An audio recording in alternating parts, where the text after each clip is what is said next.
I would like to welcome you all back, and especially Your Holiness, to this third day of the 30th Dialogue of the Mind and Life Institute.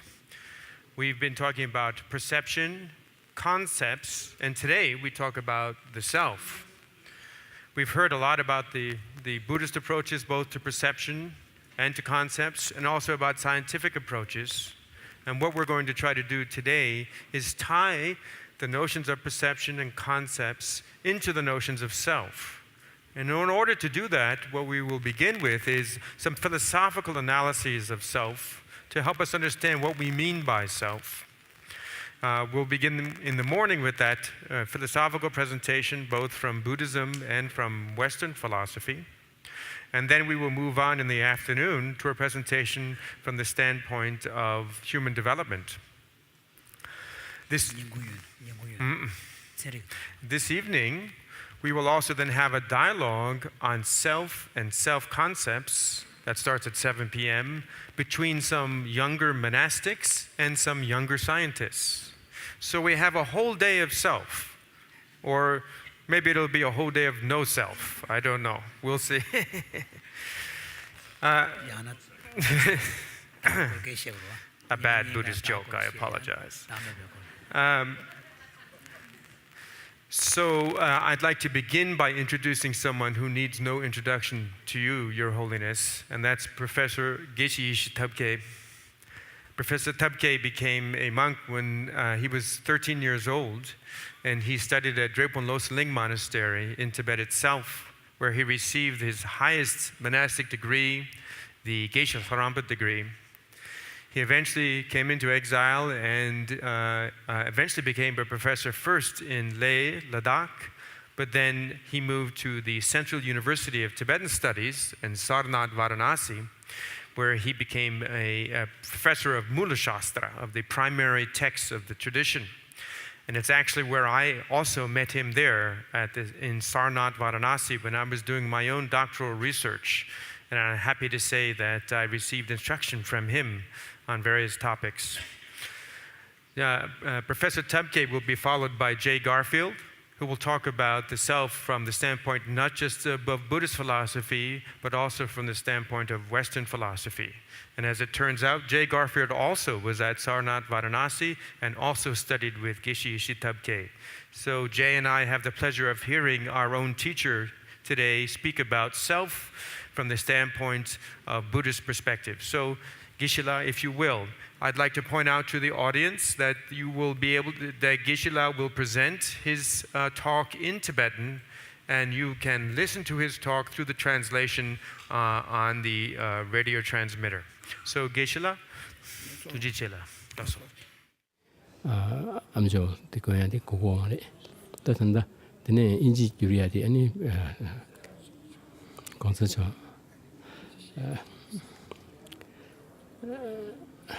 Geshe-la is saying that he is seeking permission from His Holiness, admitting that it is very embarrassing to be speaking on such topic in presence of His Holiness.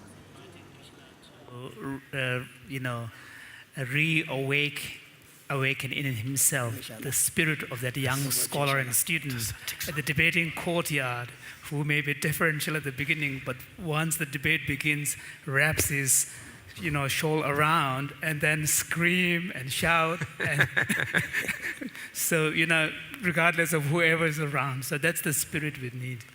Even historically, you see, historically, the one occasion, the serious debate, you see, planned with some very sort of famous non-Buddhist scholar who come to, who sent a message, I will come to Nalanda to debate with Buddhist master. So at that time, the Nalanda's sort of masters, they a little bit hesitate whether we can debate that famous non-Buddhist scholar. So they sent a message to Nagarjuna. Nagarjuna already in South India. So then Nagarjuna said, Oh, not necessary. I go. Say, instead of me, my student Arya Deva, you can go. You can defeat that. Then before that, the Nagarjuna tried to test his student, Arya Deva. Then his student, as a student, very much devoted. But at the time for debate start, then he burst, and you see a lot of sort of argument with his own teacher. So, before our session, you see, Kishila, like other sort of Kasoda, Tibetan Buddhist monk, you see, very much respect me. But when they start debate, my own sort of experience, the 1958, 59, my final examination, you see, before they stand, they are very differential. Very much. Once they stand, then I think generally they really debater really fond to bring some fear in the other person. Moi, du kugudu du chigri de shugu zebongone jidu ni pet lubo chaza ya gerbi tone ani nyam chimbi ton zebotena gres. Gishi Jitabgala has begun his presentation by showering words of praise to His Holiness, also to the Ganden throne holder, who happens to be not in presence right now, and all the scholars from the Buddhist and Western circle. My greetings to you all. Good morning to all. The theme of my presentation is on the notion of self. I'm a little worried that whatever I have prepared might not be conveyed, might not be put across because of the fear and the sense of embarrassment I face in presence of His Holiness. How I plan to go about with this topic is first to bring in the notion of self that was present before the Buddha came, and then after Buddha came, how there came a twist in the notion of self. And within that, in the Tibetan Buddhist community, we have a kind of a systematic structure way of looking at this notion of self across the schools of tenets, wherein we ultimately consider the views of the Madhyamika, the middle way school, to be the Prasangika Madhyamika, and the consequentialist Madhyamika, middle way philosophy to be the ultimate. So in the presentation, there is not so much of an element of originality as such. Rather, this effort is a way of collecting, gathering the ideas from from across the tenets, and then in the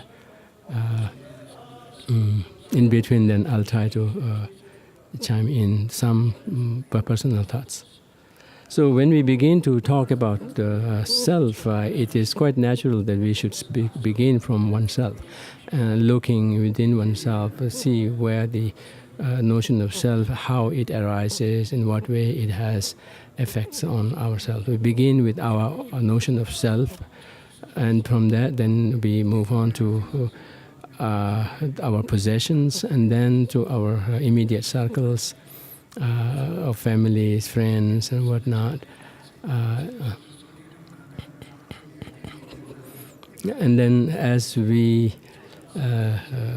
go about our life, then we begin to see that we live in an interdependent life, in that many of our conditions are dependent on others.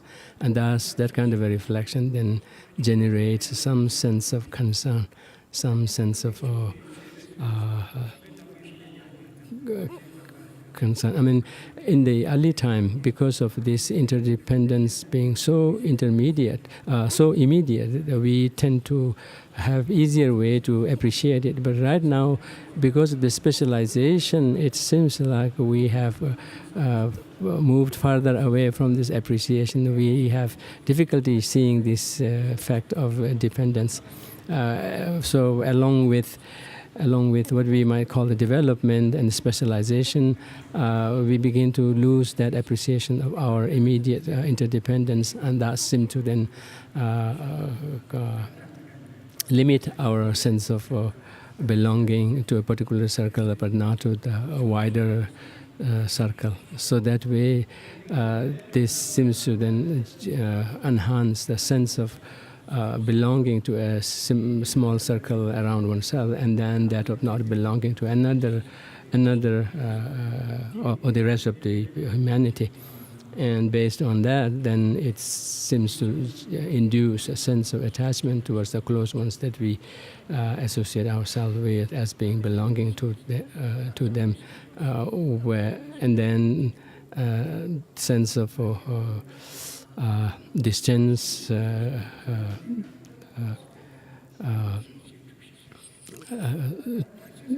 aversion towards the others.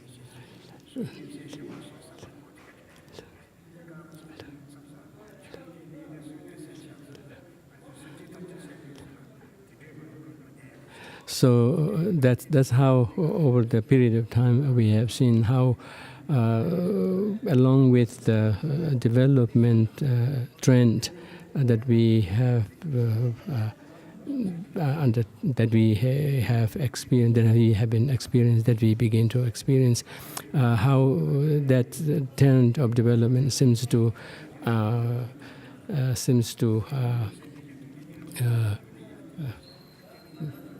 embolden or seems to further strengthen this sense of belonging to one and that of distance with others, and thus the sense of aversion and attachment.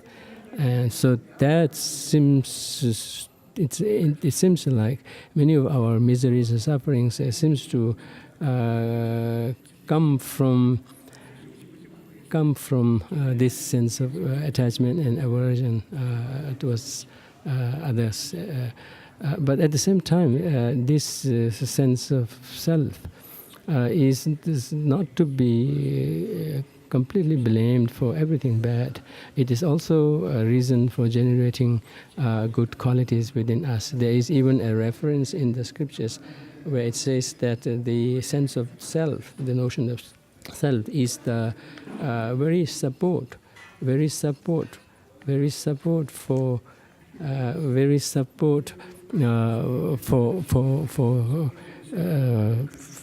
our achievement of enlightenment. That's the very basis for achievement of enlightenment. So that is,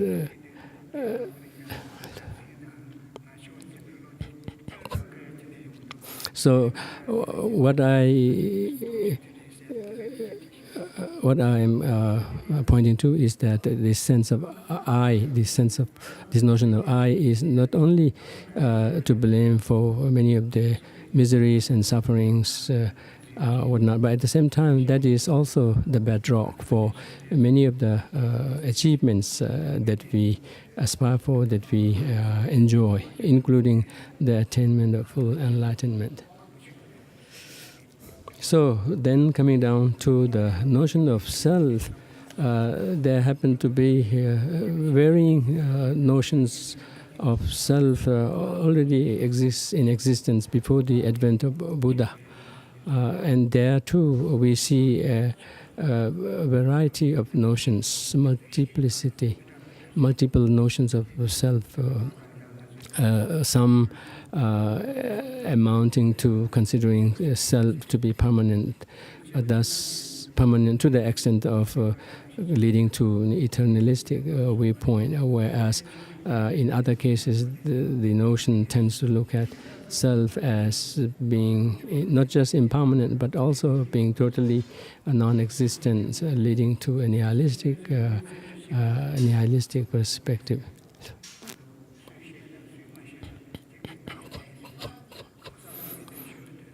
However, in the teachings of the Buddha, the way to move about in cultivating such a notion is that one should not take sides right away without making any investigation, but it is on the basis of saying this is what my teacher has said, this is what my Lord has said, etc. So instead of taking sides along those lines, the text in the scripture, Buddha advises his disciples, saying one has to go about practicing the 4 reliances, in that one has to rely more on the teaching than on the person, and within the teaching one has to rely more on the meaning rather than the words. So that kind of sets the tone for our search for any topic, including the notion of self. Unless and until we go about our search in this spirit, then it would suffice just to have a list of what we have to agree and what we do not, or what we do not have to agree. We could just have a list or a textbook which lists all the points of agreements and points of disagreement. So, however, in reality, that's not the way to go about for making in personal development. That's the reason why Buddha advised his disciples to investigate thoroughly before accepting even the words that the Buddha taught. And that's one of the reasons for such advice, is because when Buddha himself taught, also he taught in accordance with the disposition, in accordance with the faculty of the person spoken to, irrespective of what would be the reality. So that's the reason why there's this need of differentiating his teachings between definitive ones and the interpretive ones. And another reason for this is that it is only by undertaking this search by oneself that one could hope for a spiritual development. Merely relying on what people said and having a blind faith in them would not bring about such a development. So that's the reason why the teaching about how to pursue studies in this threefold mode, that of learning, that of studying, learning, reflecting, and meditating. That's a clear indication that such a search, to be effective to bring about spiritual development, should be pursued with such a critical outlook. So, with this introduction now, let me dwell on the positions of pre-Buddhistic philosophical schools. Although there are several subdivisions within them, broadly spoken, we can divide them into these 2 classes. One alluding to self being permanent, in that it continues its existence through lives. Whereas another group would allude to the self being non-existent at all, except for the immediate objects of the aggregates and whatnot. There is no separate self. So through these views, they allude to the self being unitary, partless, unitary, permanent, and independent, whereas other one kind of falls into the other extreme of completely annihilating it. So, in response to this, Buddha has taught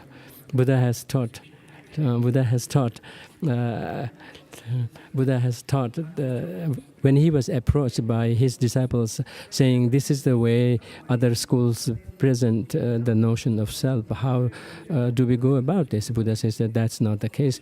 The self is a product of many causes and conditions coming together, many aspects coming together, and to that he gives the example of the sound being produced from clapping hands. It is not coming from either of the hands, nor is it coming from something completely outside of it, but rather it is coming in mere dependence upon many factors, many factors coming together. Likewise, it is not that such a self is permanent, nor is this the case that there is no such self, no self at all, but rather that it is a product of many factors coming together. In this regard, Geshe-la pointed to J. Garfield, saying that it is not the case that there is no self per se, but one has to make the distinction between the conventional self and the ultimate self. And that is the ultimate self that is being denied, not the conventional one. So within self, there is aspect of it that is existent, whereas the other that doesn't. In defense of their positions, the non-Buddhists, particularly those accepting permanent self, would come up with this example that just as when some house is on fire, the house would be on fire, but not necessarily the person who owns it. Likewise, when the body disintegrates, the self doesn't necessarily have to disintegrate, and the self instead is completely different from the aggregates in terms of entities, and thus it is permanent, it is unitary, independent. So that's how they would defend their position. In response to that, Buddhist teachings, particularly the sutras in the Buddha, attacks this position by saying that along with accepting the self being permanent as well as pervasive, then that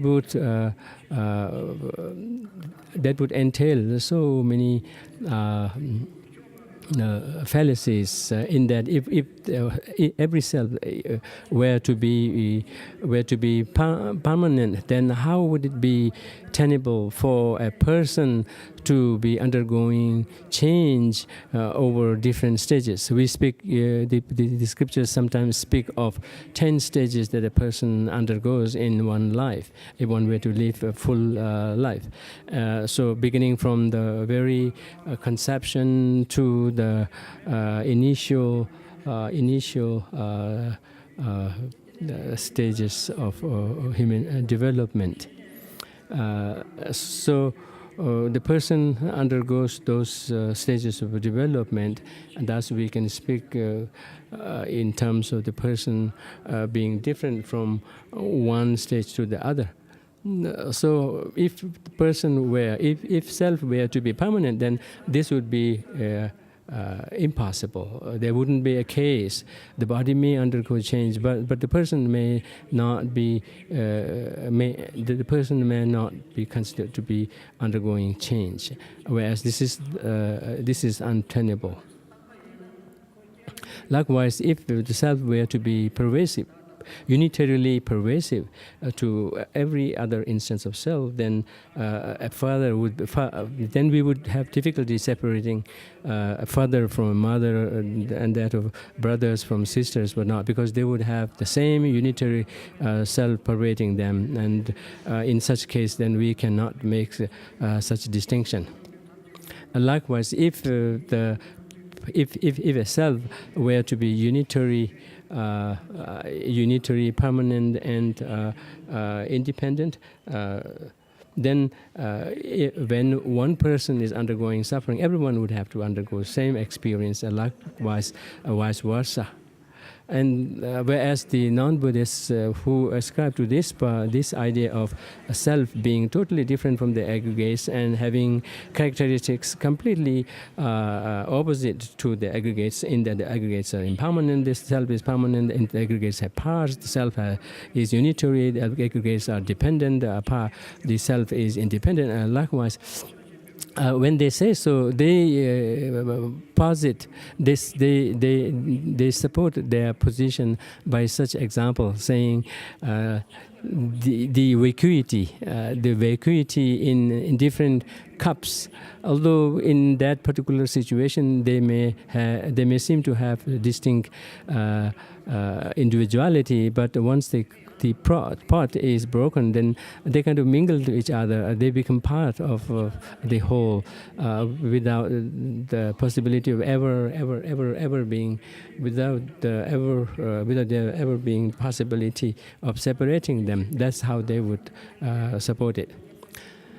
Now, in the case of the other broad category within non-Buddhists, where their position about self is more pointing to a nihilistic perspective, is that they say they do not account for a separate person as such. Rather, they say that no, is there a continuum of personhood that kind of goes through the different stages of the body. Rather, all there is the mind. All there is the mind and the body. If at all we were to point to the person, that would have to be the person, not different from the mind and the aggregates, and that it starts with the conception, and that it ceases with the death, and that there is no such thing as continuum beyond death and beyond birth. But even within one's lifetime, there is no such thing as a continuum of person. It is just a temporary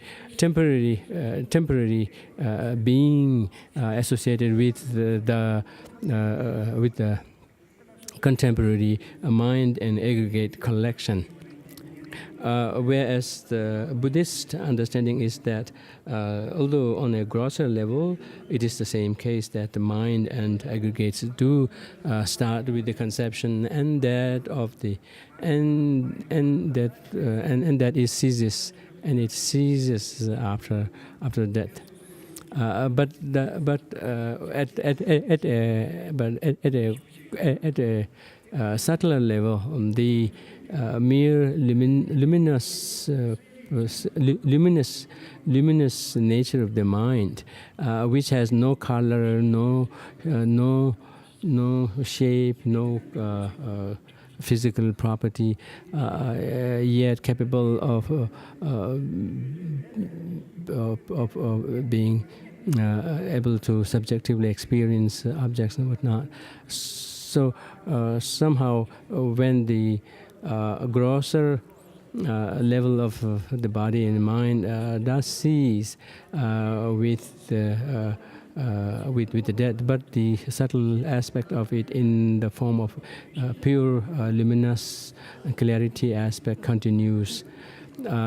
In a way, we can resort to this example of electricity, where electricity does depend on the wire, but the electricity produced is not the same. So is the case with our body and mind, the relationship between them, in that so long as we have an gross embodied being, the body and the mind are dependent. And that level of grossness, be that at the mental and the physical level, does start with the birth and ceases with the death. But that doesn't mean that the continuum of body and the continuum of body and mind ceases completely. Rather, the very subtle aspect of it, subtle nature of it continues. But again, here it is very important to understand that this is very different. This position is very different from the position of the non-Buddhists ascribing to a permanent selfhood, where they say that the person, kind of an inherent person, continues across our lives. So that's not the case. The Buddhist understanding of a continuity is not the same. Not the same as this. But rather, we are talking of continuity without any need of an intrinsic base, intrinsic base of what do you call unified being. In that, just as for a reflection to appear in a glass, we can have a reflection in the glass without the face kind of having to move into the glass. So mere aggregation of causes and conditions can account for the possibility of continuity. So it is, when we say continuity, we are not saying that the same person continues. It is not the same person as such. But at the same time, it is not a completely different continuum of being.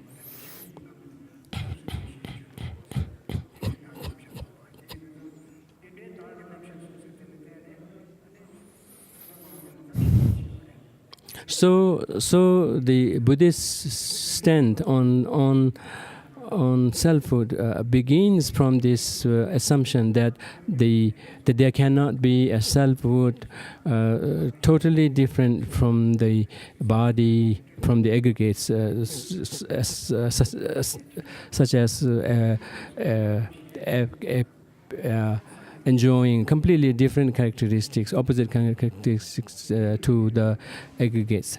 But rather that the self has to be located or posited within the aggregates themselves, though not to say that they are same as the aggregates, neither the collection likewise, but yet at the same time it is not completely different from that. So it is it is posited independence upon the aggregates. Based on this kind of a position presented in the sutras, then within Buddhism, several different schools developed. Within their purview of locating self within the aggregates, then different positions developed. Some tenets hold that it is that the self is, of course, to be located within the aggregates, but in terms of what is the self, how to locate the self, how to identify self, they say that it's the full, it's the totality of the aggregates. The entire five aggregates are the self. But then this position is attacked by higher tenets of Buddhists in that if all the five aggregates were to be the person, then every person would have to have five personhoods.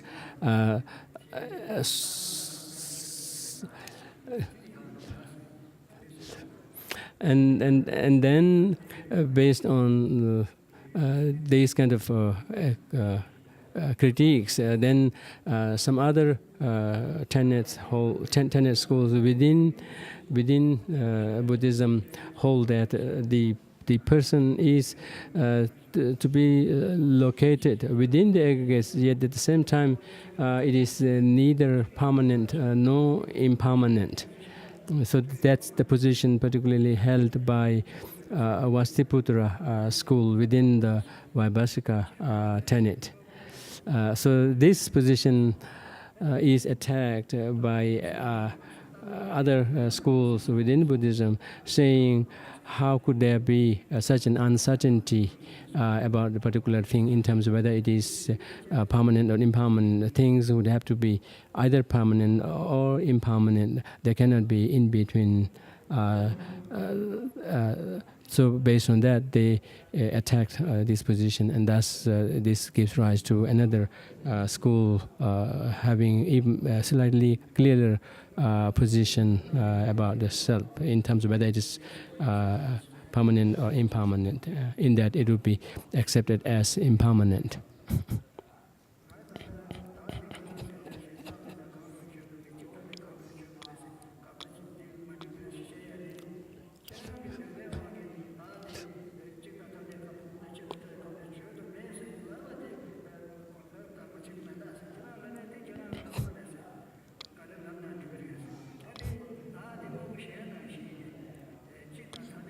Now, in terms of how this particular position of uncertainty about the self is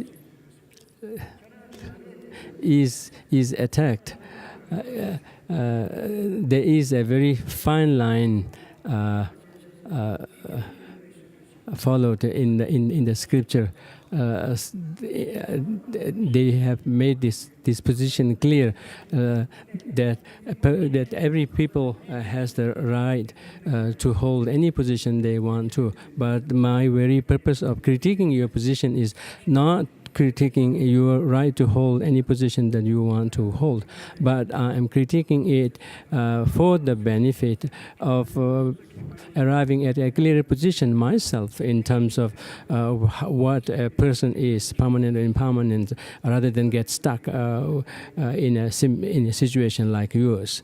But in terms of the right for you to hold any position, I have nothing to say against that. So this kind of clarification is something that we come across in the course of seeing this back and forth critiquing of these positions within this larger position that the self has to be located somehow within the aggregates, as per the signature position of the Buddhists, which is a departure from the non-Buddhist, non-Buddhist, pre-Buddhist, non-Buddhist schools holding that the self has necessarily to be different from the aggregates, and that they enjoy completely different characteristics. So that's how the lower tenet holders within Buddhism, based on the Buddha's pointing out that self is posited, is to be posited within the aggregates, and move on from different nuances of position within that purview. So they begin with saying all the aggregates, all the five aggregates are the self, which is attacked, and then saying it's not all the aggregates, but it is. But it is uncertain as to whether it is permanent or not, yet at the same time dependent on the aggregates. But then we move on to the Chittamatra position, where they posit the eighth category of consciousness called the all-foundational consciousness. And this is particularly the case with the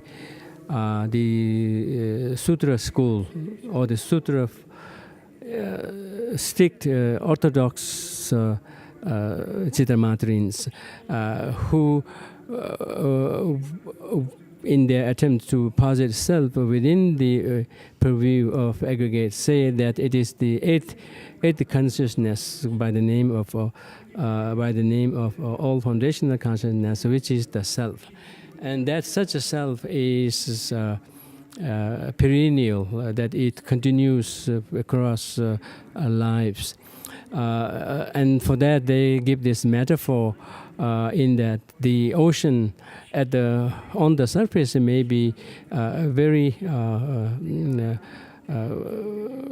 very disturbed, yet irrespective of that, there is always undisturbed, stable basis at the very bottom. Likewise is the case that the person may on the surface look very unstable and ever changing, going through changes and whatnot. But those are all, but they are all because of a very stable base underneath in the form of the eighth consciousness, and that is the self. And to this, the Madhyamikas attack, saying that this position is not so different from the non-Buddhists, except for saying that this foundational consciousness is impermanent. It is other than that, it is very similar to positing that the position of the position of the one particular school within non-Buddhist who say that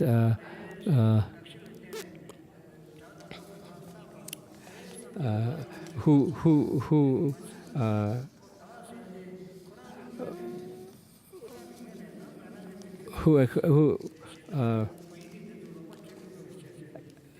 propose a creator, the notion of creator in the form of Shiva, who is considered to be permanent in nature. So the attack to this position of the Jetamatharins from the Madhyamikas is that, except for your position that this eighth foundation is impermanent, it is the rest of the position is very similar to the position of the Shiva proponents, in that the eighth foundational consciousness is considered to be the source of all the experiences of the person. That the eighth consciousness is the person. At the same time, that is the very source for all of the experiences that the person undergoes. In that the mind-only proponents say that there is no external world. Everything is mere mental projection, and there too it is the projection of this eighth consciousness.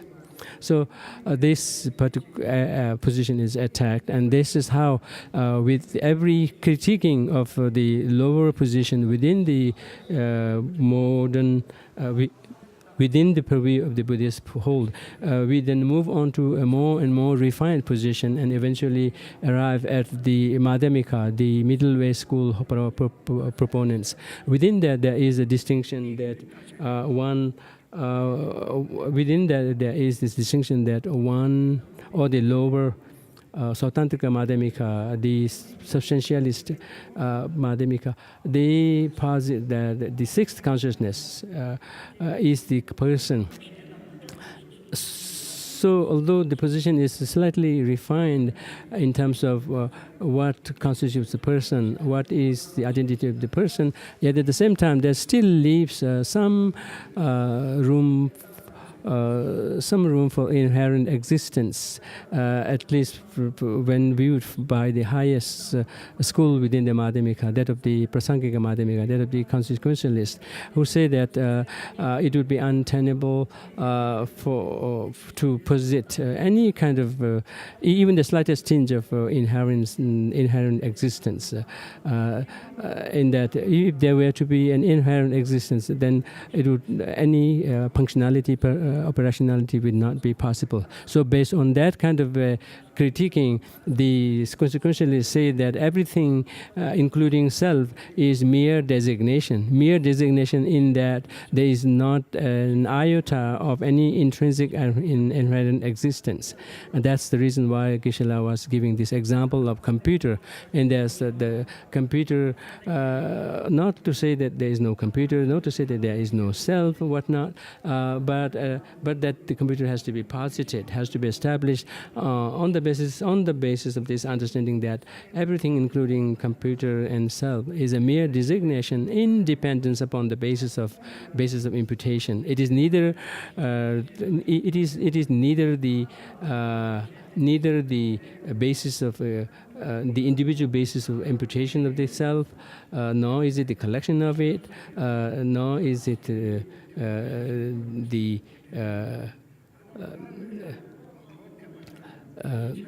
nor is it the shape, etc. So that's how. But then at the same time, it is not to be posited outside of it, but rather it has to be posited independence upon the basis of aggregates. So this position is elaborated through this system of what we call the 7-point analysis or the 5-point analysis, like the 5-point analysis developed by Nagarjuna, where he says that the person is neither, it is not outside of the aggregates to begin with, and then within the aggregates it is not the aggregates, individual aggregates, not the collection, nor it is the case that the person possesses the aggregates like someone would possess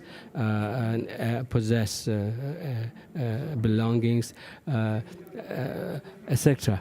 So anyhow, any slightest indication of the self being independent or self being as an isolated identity from the aggregates, that would amount for inherent existence. That would amount for existing in and of itself, and that is not possible. So the person does exist, but exists conventionally, mere conventionally, but with not an iota of any intrinsicality. That's the reason why in one of the sutras, the Buddha is said to say that he doesn't have anything against the convention, against what the worldly conventions are. That he accepts all the conventions that the world accepts. All he is critiquing is the notion that the conventionality alludes to things having an intrinsic and inherent existence. So to give an example to this this contention that Buddha accepts all the conventionality, his position doesn't amount to denying the conventional, yet at the same time understanding that conventionality with a difference in that the conventionality accounts for the operationality of things, yet at the same time that doesn't require any kind of intrinsic identity. As an example for this, there is a story in the sutra where there are two people who goes into a temple and they see a mural and they disagree as to who that person is. And when they ask someone, one was pointed to be right and the other wrong, whereas in actuality, the mural is a mere picture of the being that they disagree as to who that is. So the answerer could have said that, oh, this is neither that person nor this person, is just a mural of it. But instead, the person says that it is this person, not that person. So that's what is like saying that we can go, or we can go about with the conventionality, whereas and then that's how things will function. But at the same time, this is not to be correlated with the notion that there is an intrinsic identity or intrinsic selfhood. So with these positions, it becomes clear that in the Buddhist position, it is not the case that self is denied, but rather it makes a distinction between a selfhood that is to be denied and a selfhood that is to be upheld. since there are aggregates that are the basis of appropriation by the person, then there has to be an appropriator. But at the same time, the appropriator doesn't need to be completely distinct or completely isolatable from the appropriated objects. So on the basis of that, it makes its case that the person and the aggregates are intertwined, and that the notion of person can be posited correctly only through this means of seeing it to be designated upon the basis of aggregates, rather than seeing it to be something to be independently findable within the aggregates or outside of the aggregates.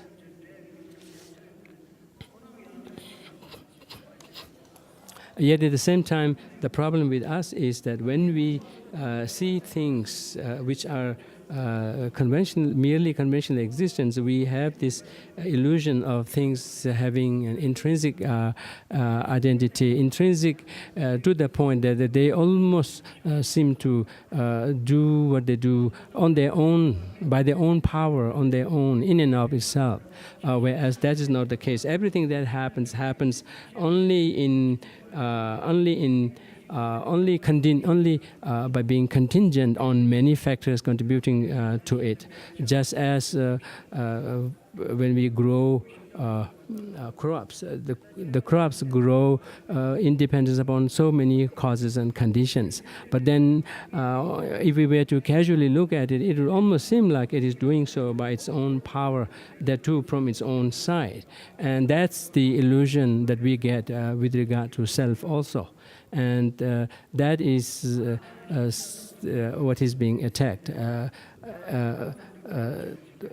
But this is not to be misunderstood to mean that the self per se is being denied, is being attacked.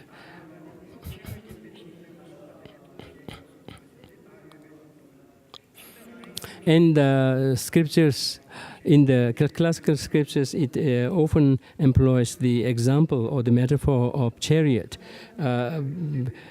for making this case of how self exists conventionally, yet at the same time it does lack any intrinsicality or inherent nature of its own.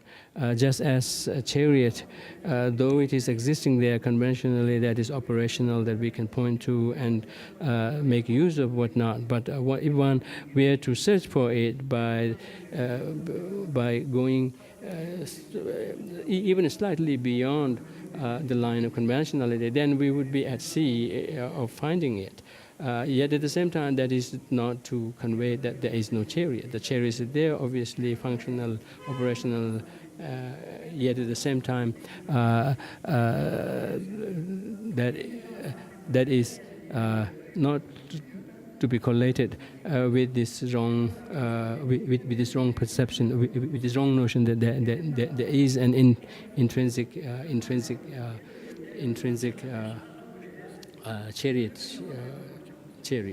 So likewise, based on that, we use this metaphor to apply to the notion of self, in that the self is a designated independence upon the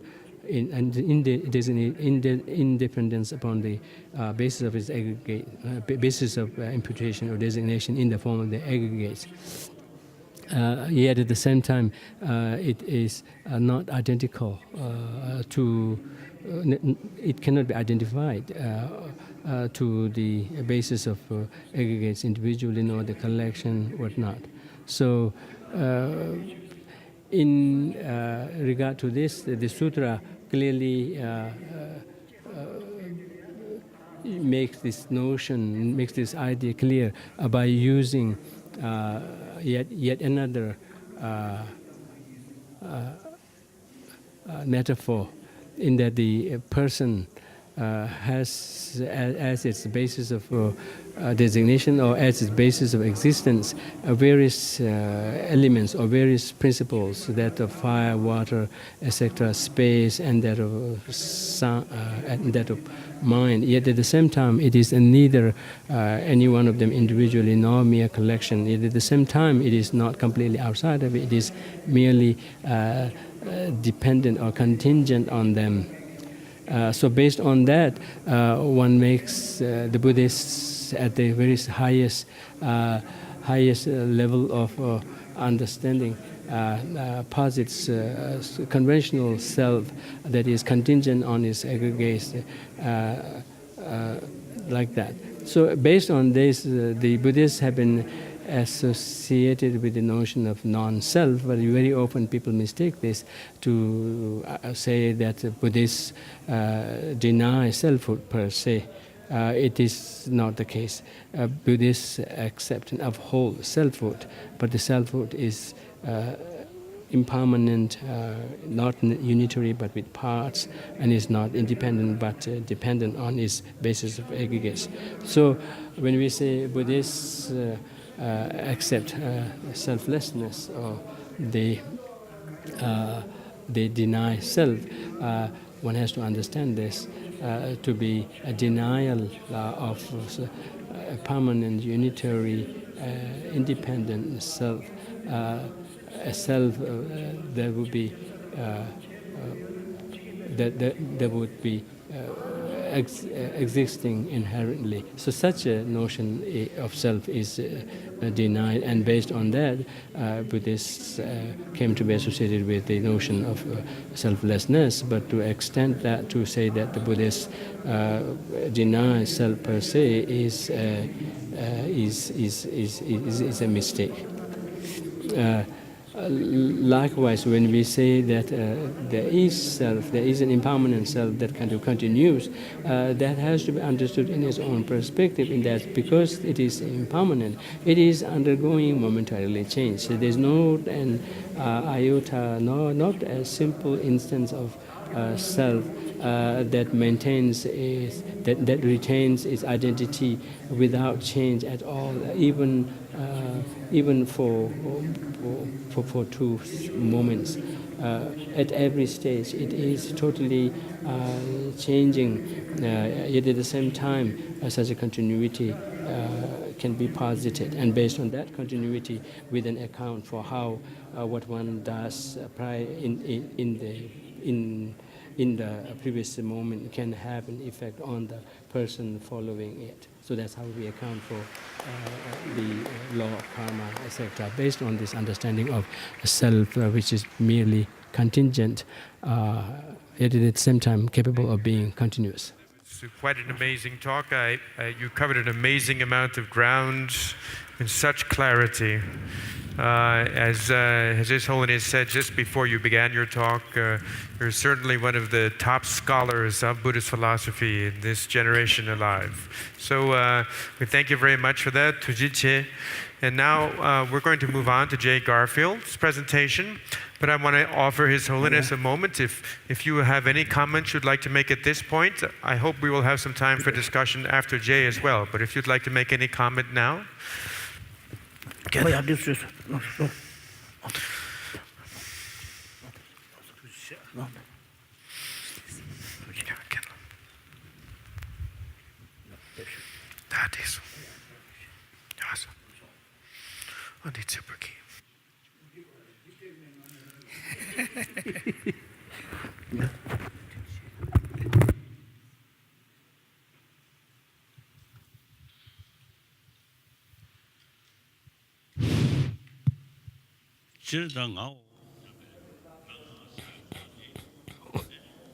In general, the sense of I, the notion of I, is something that we find in all sentient beings.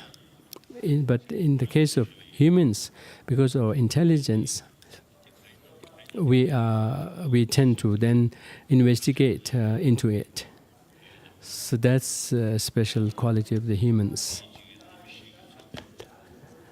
Based on that, the human sense of inquiry goes into areas such as climate, etc., and thus even explores into how things might have originated, then such positions of pointing to a creator principle may have come about. And more so, such is possible when humans, despite the intelligence of investigating things, found themselves in a place of incapability, when in the midst of the overwhelming environment around, when they found themselves helpless in certain cases, and that's how it would naturally lead us to believing in a higher power that may hold the string to everything around.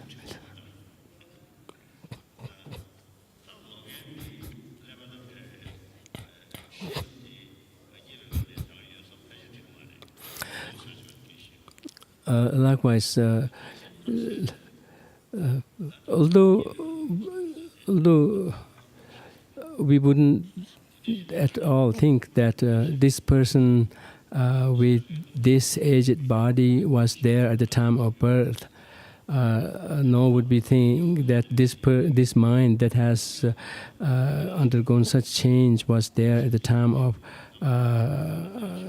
at the time of conception. But at the same time, when it comes to the notion of I, that seems to be something that we happen to have across time, and that we seem to be comfortable in accepting that I existed all throughout, and thus such kind of acceptance then points to the possibility that maybe such a self is totally different from the aggregates, in that it might not undergo changes like the aggregates do, and thus it might be permanent, it might be unitary, it might be independent of the aggregates and whatnot. So that's how this experience of the notion of I being present all across seems to point to such a possibility. So broadly speaking, when we speak of the notion of selfhood across the philosophy, broadly speaking, we can divide that into two. One that is pointing to self to be inherent, independent, etc. And within that possibility of self being independent, then one explores all those other possibilities of either attributing it to be permanent or totally unchanging, unitary, etc., or being something findable within the something objectively findable within the aggregation and whatnot. Whereas there is this other class or school of philosophy which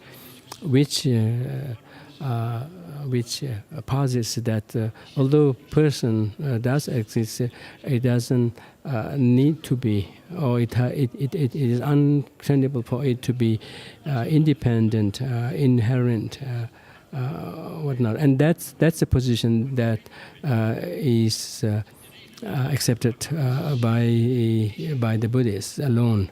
All other philosophical, should we say, spiritual traditions tend to be compatible with the notion that a person is permanent, that the person is not necessarily permanent, but inherently existent.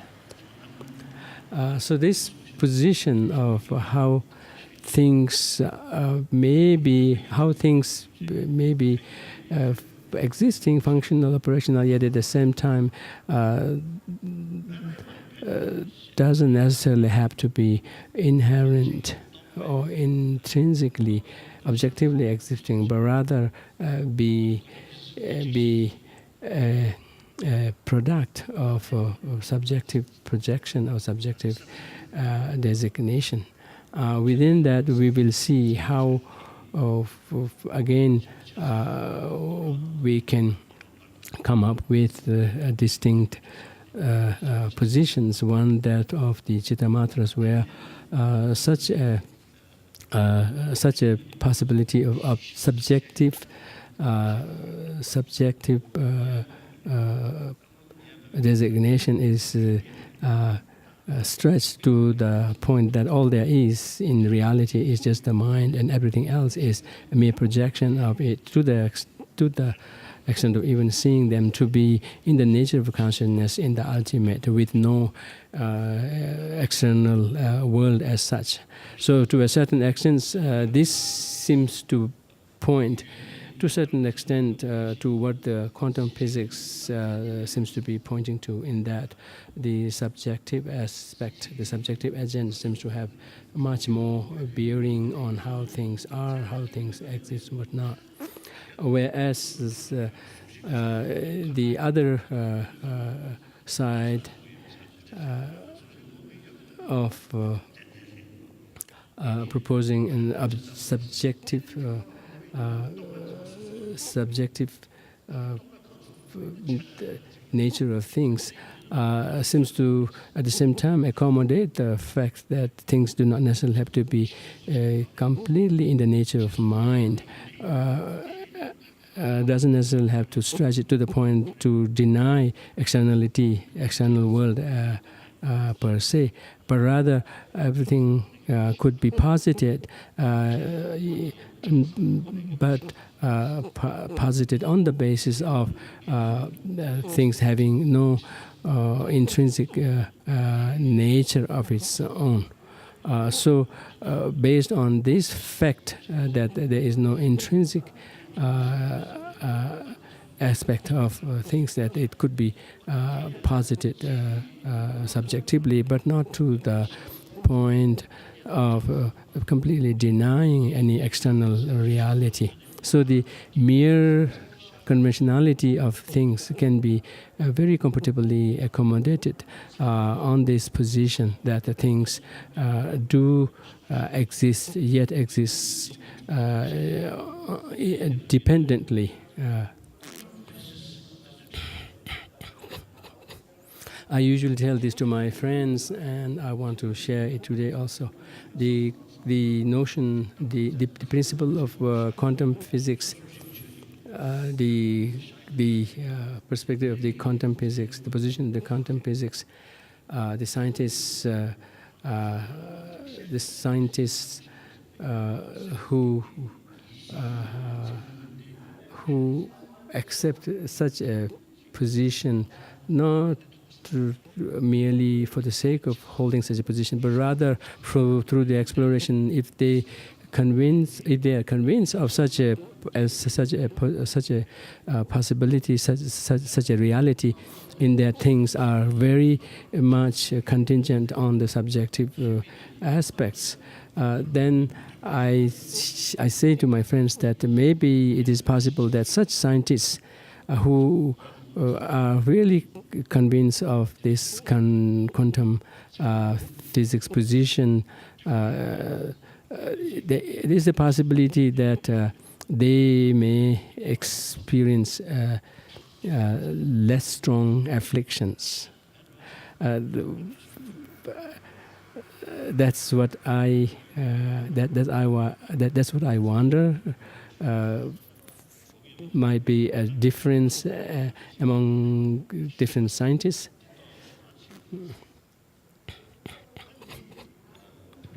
To find clearly how this may relate to the afflicted emotions or destructive emotions within the person, it may take some time, but that's what I alert people to be mindful of, to pay some attention. Although in the case of the scientists, the very pursuit of the scientific understanding, scientific position of quantum physics has not begun with this intention to find a way to deal with the afflictions. Yet at the same time, when they land, but when they land on such an understanding, and that too has arrived at a conviction, then I feel that maybe at such a stage that could have a remarkable bearing on the afflictions, and that could contribute to undermining or mitigating the afflictions based on what we think that afflictions, afflicted emotions, destructive emotions are indispensably dependent on such a wrong notion of objectivity as the very lifeline of them. So that's what I wanted to share.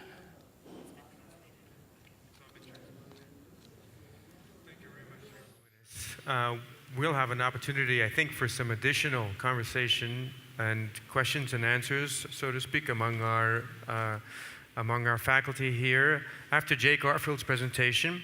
I'm not going to introduce Jay Garfield any more than to say that he's very well known to many of us and to you as well.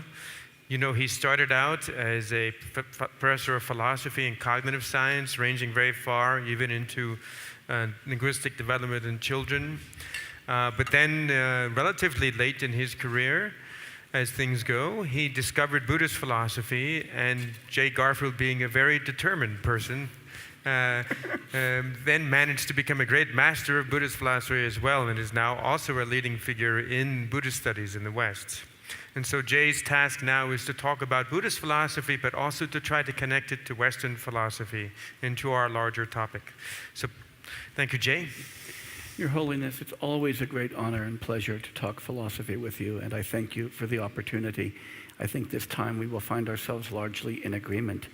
But I want to thank you for the opportunity, especially in this very august place in front of this very learned audience. For me, it's especially intimidating because I'm speaking in front of my teacher, so I'm hoping that I don't embarrass Geshe-la by anything I say. And then I see that my former boss, Samdong Rinpoche, has arrived, and so now I have to be afraid that I will embarrass him as well.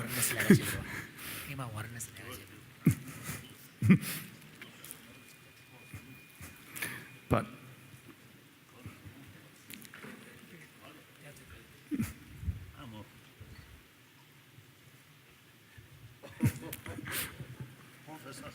yes. So the pressure is here. But I also thank you, Your Holiness, for the very illuminating talk that you just gave, which helps me a great deal. My hope is that what I will do is to build on some of the contributions that have been made here by my colleagues and to show how they come together. In fact, I will probably use very little of the presentation that I've prepared because so much has happened that has made it unnecessary. Geshe-la has given a beautiful presentation of the Buddhist systems. There is no reason to review that. You have given a beautiful presentation of some of the implications for science and ethics. I will touch on those. But what I really want to focus on is the relationship between the self. I'm going to use very carefully language, self to mean the inherently existent self, the gakcha, the thing that we're trying to eliminate. And I will use person or gangzak for the conventionally existent self. So I don't have to keep distinguishing conventionally or ultimately. When I use self or dak, I mean inherently existing self. I think that makes the language easier and more precise.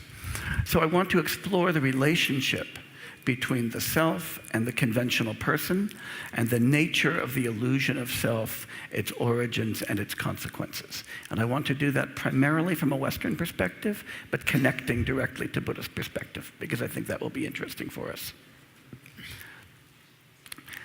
So I'm not going to do all of this, but I'm going to begin by talking about two kinds of identity, because I think that when we talk about the self, it's easy to forget that the gakcha, the object of negation, is actually double. It's not only the permanent self in time, but also the self as it exists at a moment. Then I will talk about the illusion. Then I will talk about some Western positions.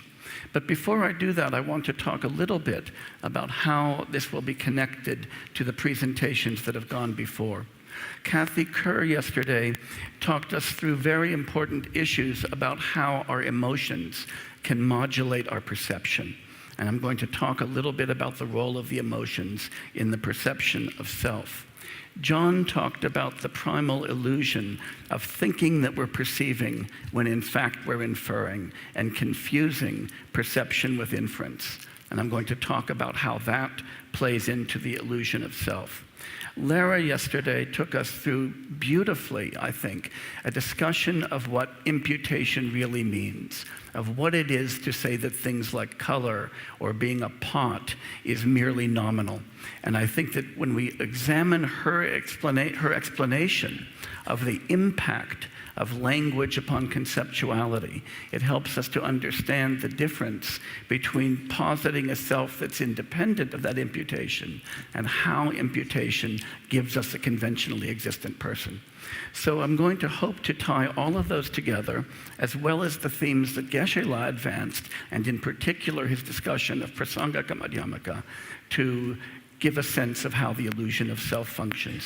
So that's my plan, to end by talking about what it is to be a selfless person, and then to talk about the relationship between self, no self, and morality.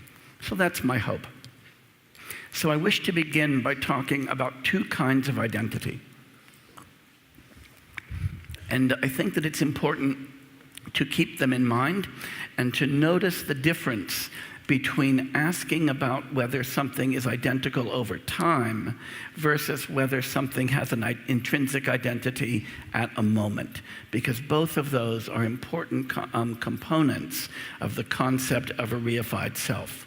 So when we talk about diachronic identity, or identity over time, we're actually taking a thing that is really a continuum to be a single thing that persists with its own identity through moments.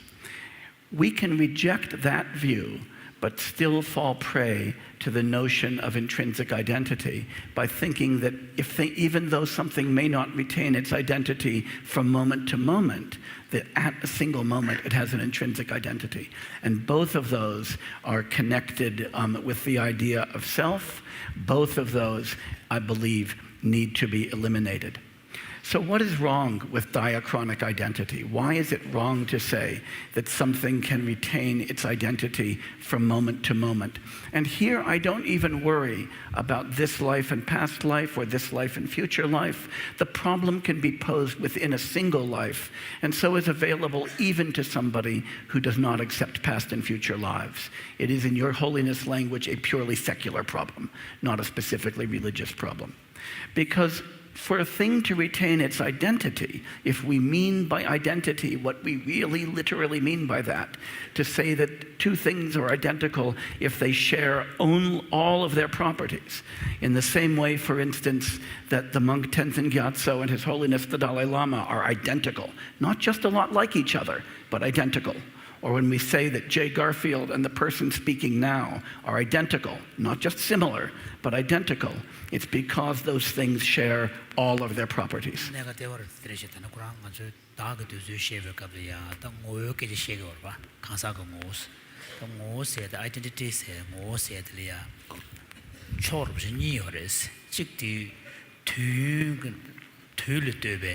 and ngobu chik paran de de chik chane to ngo chik se chik se dan chi dan ya chik ti thule me se ma tu ne ke ji ma chik sha ye ne ke ji ma the ga ran ya khor rang ngo rang chen ba sin tu ne ngo chi tu che ngo le yi ji diachronic da synchronic chi che ti za ya tu le ne be ta be da ma de be ne ya da ko na ke ji ma ta ga ran ne be da de rang ja wa da rang wa de ge mo de che chu se ngo se de ko de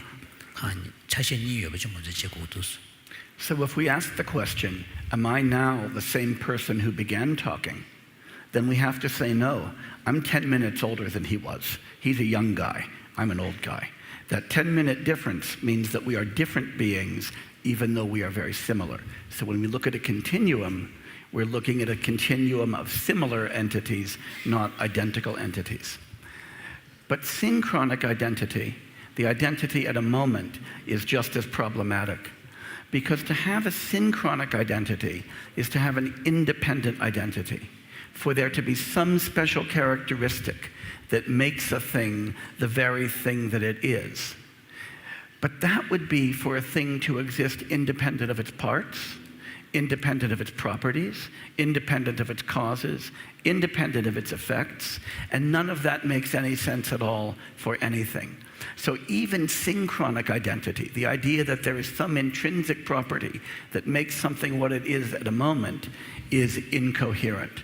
When we focus on the self, each of those contributes to the illusion. Each of those is part of the object of negation. So now I want to talk a little bit about that illusion of a self. And what I want to say is that despite the fact that to posit a self, or a duck in that very strong sense, would be to posit something that is continuous over time and has intrinsic identity, even those of us who are good philosophers, even those of us like me who are bad philosophers, intrinsically, innately, instinctively posit such a thing. We have this instinct to take ourselves as identical. So I think of myself as identical to the person who started this talk, even though I know I'm not. I think of myself as having an intrinsic identity.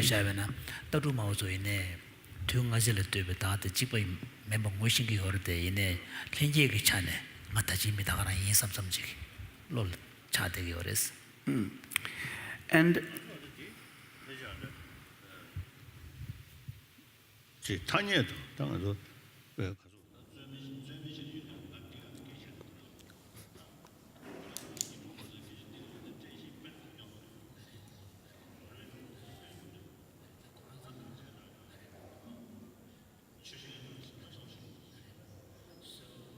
His Holiness was saying that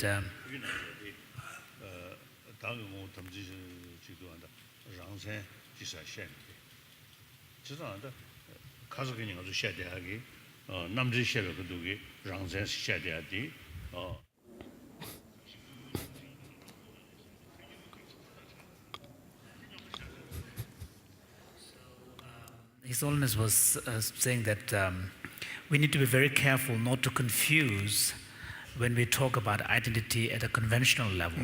You know, I did this, I am this and that, which is really a premise upon which communications take place. of course. But then when we talk about whether or not self exists, we're actually talking about a metaphysical, construct. That's right. And so, and for example, yesterday when we were talking about Dhammakirtiyan, Apoha theory, there was a passage which says that unique individuals are unique in time and space, but they also retain properties and so on.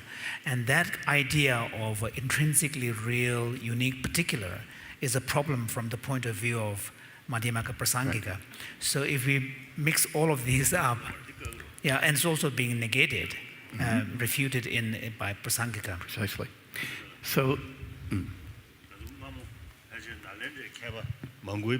Yaba chen mato di sewa chen mato. It looks like even if you look historically, some Nalanda masters seem to have been conflating many of these senses and then getting confused. So we also need to make sure that we don't fall into that trap. Perhaps I think the purpose of our meeting is something make clear and more people understanding, not for more confusion. Precisely. I agree completely, Your Holiness, and that is one reason I'm trying to use the language very carefully, to use dak when I'm talking about the intrinsically identified person, use gangzak when I'm talking about the conventional identity.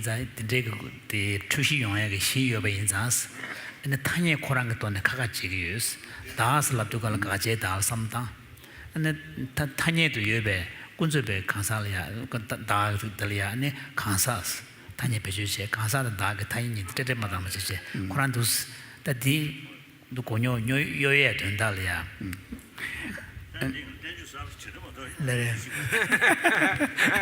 So His Holiness was saying that in that case you will have to write a new treatise using that new vocabulary. Perhaps, but I would point out that Dawa Takpa actually draws that distinction in very much that way. So I'm actually trying to follow Bylakuppe very closely here. And since Geshe-la has taken us to the Prasangika Madhyamaka view, I'm going to be doing most of this from the Prasangika Madhyamaka perspective. One of the things questions Your Holiness raises, though, is a very deep one, because often when I talk this way, friends or colleagues say, I never think of myself as existing intrinsically. I just think of myself as conventionally existent. But there is a good experiment you could ask people to do to show them how deep that illusion of self is. Here's the experiment. This probably does not afflict you, Your Holiness, but for most ordinary beings, it works. The experiment yours. Allow kamang puchi the ngao nyabera ngaran semba zibolo yorwa that mangpuchi ngal the me ngarang tanya sam ko tai bang tanya sam to yobang ngarang zinche tu yes ngal de ngarang zinche youtube zibolo mes the lamnya dus that the yoda made an experiment to na taje tapshi yoris. So describe the experiment. So suppose that you are watching a great sport event like the Olympic Games, and you see somebody win the 100-meter run in 10 seconds. Then you might say to yourself, I wish I could have his body just for 10 seconds so I could experience what it's like to run that fast. When you say that, you're not saying, I wish I could be that person, because then I wouldn't know what it was like myself. You're saying, I wish I, Jay, could have his body to run that fast. When I do that, I really tell myself, I think of myself as the possessor of my body, not in any sense identical with my aggregates. Secondly, though, I could do the same thing with my mind. I might say, Geshe Tapkyala gave such a brilliant talk. I wish I could have his mind just for a short while to understand things as well as he does. I'm not saying I wish I were Geshe Tapkyala. I'm saying I wish I, Jay, could have his mind. And when I think that way, I am conscious that I have to think of myself as different from my aggregates, possessing them, independent of them, and that is the duck, that is the object of negation. That's the illusion. The illusion is that there is such a self, and that's the illusion that I want to inquire into. And I want to begin now by talking about some positions that are current in the West that I believe fall prey to that illusion, and contrast those with the position of Chandrakirti to show how we can get past that illusion. So one position in the West, let's talk about four positions very quickly. One is the position that we would call substantialism, that the self is a substance and its attributes are its properties. Then we think that it continues and that it has some kind of intrinsic identity that makes it the thing that it is. In the West, that position, for instance, is associated with the philosopher René Descartes. That position matches very closely the pre-Buddhist Atman position in India. A second position that has become popular more recently is the position often called pearls on a string, where we give up the idea that there's a continuing self, but we think that there is a succession of momentary selves. A third view that has been popular is the view that the self is not an objective phenomenon, but a purely subjective phenomenon, like the eye is with respect to the visual field, something that sees but is not seen. That is a position very similar to the Vedanta position in Indian philosophy. And then there is a position that the self emerges out of a pattern of activities. Each of these positions, however, is importantly problematic, and the way in which they're problematic will connect directly to things that Lara told us about yesterday. So the position of substantialism, I think, is a very instinctive position, that I'm a substance and that I have various properties and that I continue. If that were true, I would both have synchronic and diachronic identity conditions. And so when I say things like, I was once young, or right now I am both perceiving and acting, that agent and perceiver are the same, that would make all of those things true. But unfortunately, for this position, we know, and Geshe Yeshe Tat Gyala showed us why that position is wrong. We don't retain our identities over time. Lare zeyu dalasha. Zeyu dalasha ni daga pungpu da luda digit daga kejuro munzenche. Quran chame jibu ne denye ichi takbachi munzenche dogal kangan jego resi. Lare tanda Quran seyadi mare tanda Quran seyajina chirube debe danashi. Chirube debe danashi lao. Da zawe zeyu rangi tube rangwena che. Da kuyu subu da Shebada digit kuyu keju digit gyuwan dugu yobache. Da Quran gyuwan manduba ne deyade. No. And that good philosophy can show this position to be false very quickly.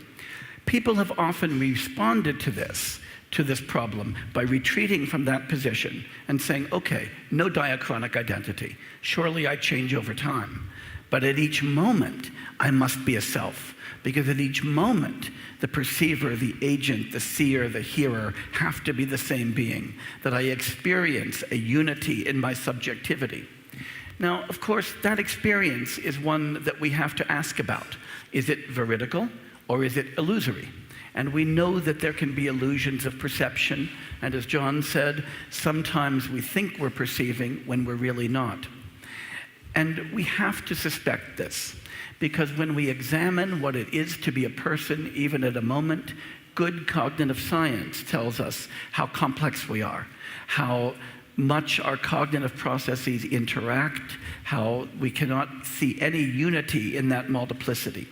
Our identity at any moment depends on what comes next as we anticipate it, depends on what comes before as we remember, depends upon countless cognitive processes. And so even that kind of intrinsic identity, in the end, has to be rejected. So some philosophers say, okay, I don't have any identity as an object over time. I don't have any identity. Ma nuchobe tu dante zeyu dame dawo tu jikche. Tu tugi chane takba tabuchi gyun ne denye che. Dide da di kanga tete gola da tugi chane da ji nege yomarete keji su ya da ngo cha chang te barbuchi. Dide tu ji da pearl of dan de tengana she. Tengda la gyubana she. Da de sumbatri. Da de sumbatri nubjo no. Yeah. So the third position to which people retreat when this position is refuted is they say, okay, maybe I'm not an object that is identical over time, maybe not an object that even has an identity at a moment. I'm a subject, a pure subject. I'm not in the world of things. I am that which sees the world of things.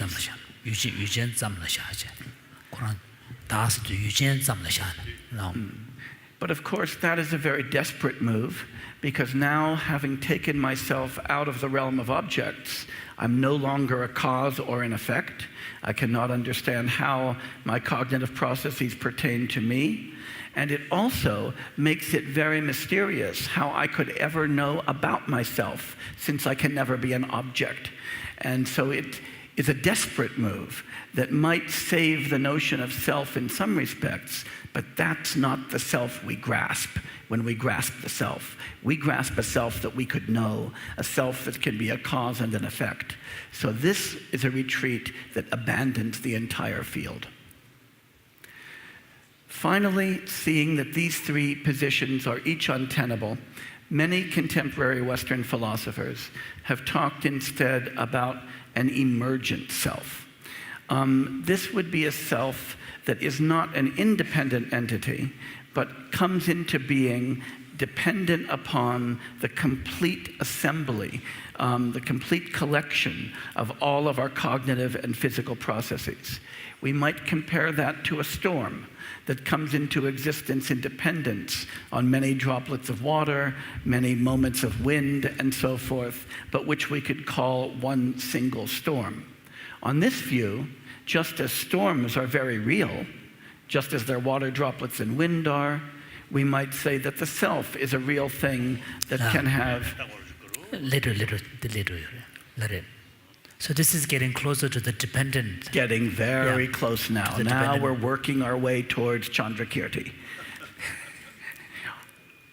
Your Holiness, I think of all of philosophy as an attempt to finally reach Chandrakirti's position. And so I think, but this is just my view. So on this view, a lot gets right. That is, we start understanding the self as a constantly changing thing. We understand it as existing dependently. But now note that if we want to also say that it's a real self, a dak, a substantially existent thing, as opposed to simply a designation, simply a conceptual designation, then we've failed slightly. And we have failed in exactly the way that the Vatsaputrian position fails. That is, we have tried to say it's both dependent and yet is a substantial self that has some kind of identity. And it's holding those things together that becomes problematic. In a sense, when we move this way,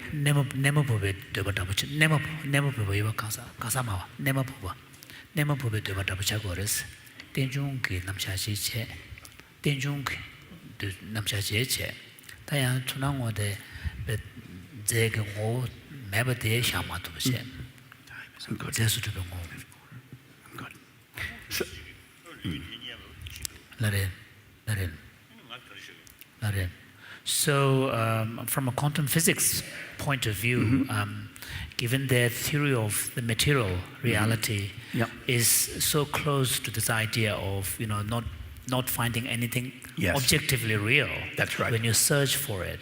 That's right. But how would they relate to something like self? I think that within a quantum framework, it is impossible to talk about self.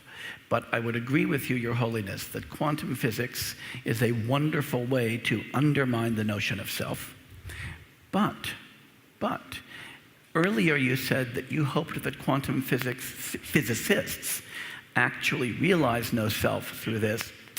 But I must say, at least for the quantum physicists I know, that they have a conceptual understanding of no self, but they are susceptible of saying, I wish I had his body for 10 seconds. I wish I had his mind for 1 hour, just as you and I are.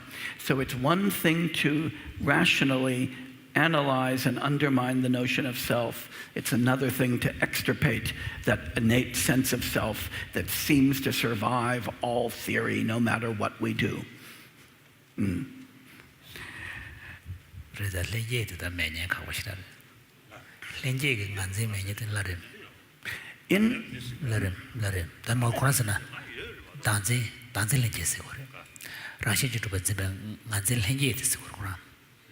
The quantum the quantum physicist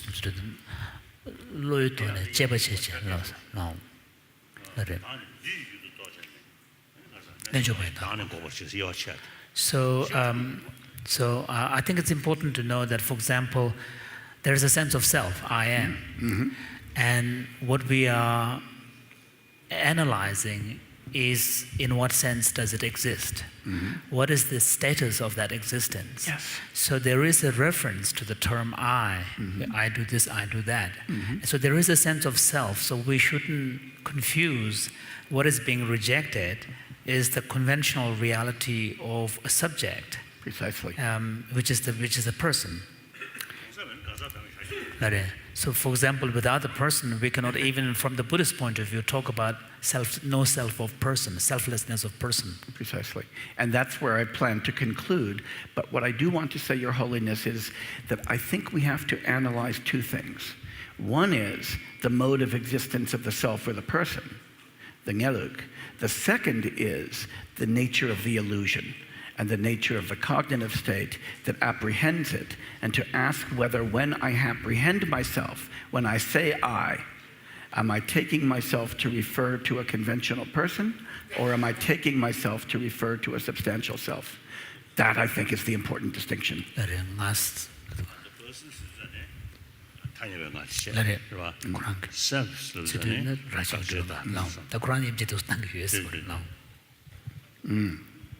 So this connects very directly to a point that Lara made yesterday when we looked at that whole picture of many different kinds of pots. And we saw that if you ask what makes them all a pot, It is not anything they have in common, but it's the application of a term.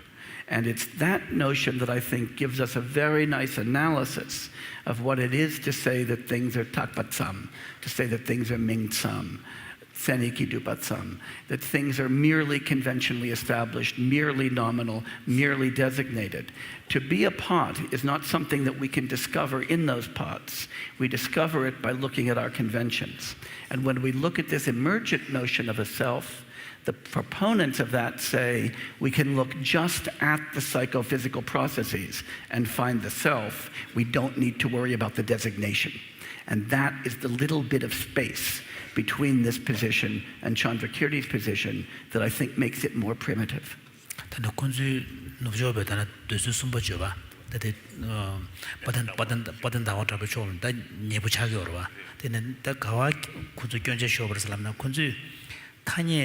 똑배 따다냐 제바마 제바지 유코랑 올 제바지는 걸 페네 다그 뭐 샤투야지 구주 켈렌치가 그랬을 때 받은 나오다 보기 더 유공원에 추샤야 말와 그 똑배 로그파 조다로 보시 돈에 대체로 와서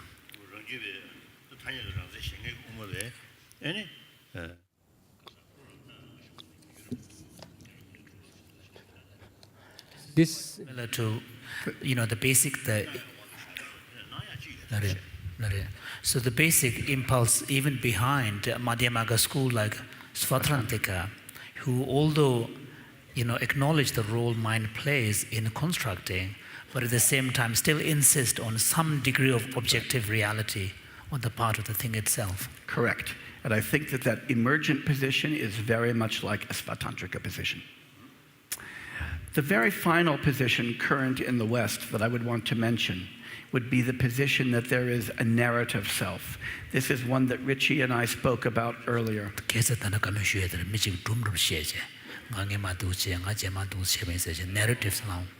It is the most minimal sense of self that you find in the Western tradition.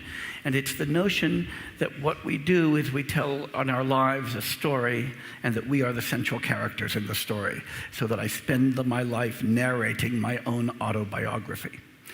That's a very nice analysis maybe of what we adults do. But it falls down when you try to understand how very small children who have no language and no narrative understand themselves. So while it has a kind of plausibility, I think we can argue against it as a model of a core sense of self. So now I've talked about some Western positions. I am going to skip almost the entire Buddhist section because Geshe-la has done that for me, but I only want to finish with a few remarks about Chandrakirti before I go on to talk about selfless persons and morality. So I am going to go through this very quickly there. When we get to Chandrakirti's position in Umalajukpa, I think it is important to see that it is fundamentally different from any of the positions regarding self we just discussed. Even though, like the narrative position, it takes the self to be merely constructed, and like the emergent position, it takes it to depend upon the aggregates, it is nonetheless distinct because, on Chandrakirti's view, the takpa, the imputation, is central.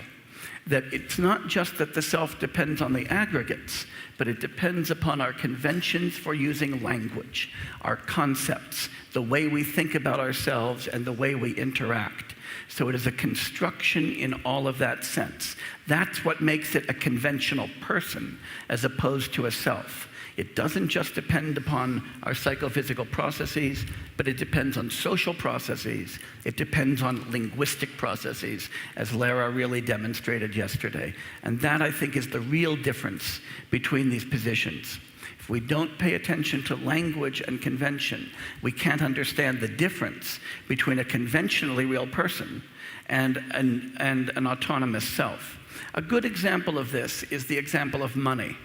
If we take simply 100 rupee notes or dollar bills, we might think that those things are money intrinsically, that there's something in that paper that makes them valuable. But we know that what makes them valuable is the entire economic system the system of purchasing and selling, the Reserve Bank of India or the Federal Reserve of the United States, and that without mentioning all of those things and our conventions for economic transactions, there's nothing that makes those things what they are. Similarly, when we ask what makes me, Jay Garfield, what makes you, Your Holiness the Dalai Lama, we have to talk about an entire range of social conventions to get that identity. That's why paying attention to language and alternative conventions is so very important.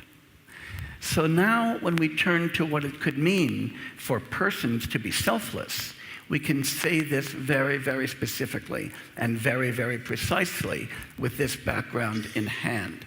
We can say that we have many psychological mechanisms, I think innate mechanisms of the kind that Vasu is going to be discussing this afternoon, that cause us to believe in a self, that cause us to take ourselves as selves. And those may have real value. But these psychological mechanisms can generate illusions. You might remember, Your Holiness, when we were together in Kyoto last year, and I showed you all of those optical illusions. Innate visual mechanisms force us to see illusions. Even if we know that they're illusions, we see them.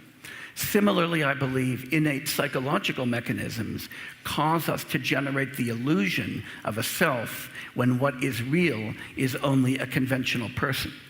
So it's one thing we have to distinguish between innately coming to believe through fundamental psychological instincts that we are selves, that we have intrinsic identity,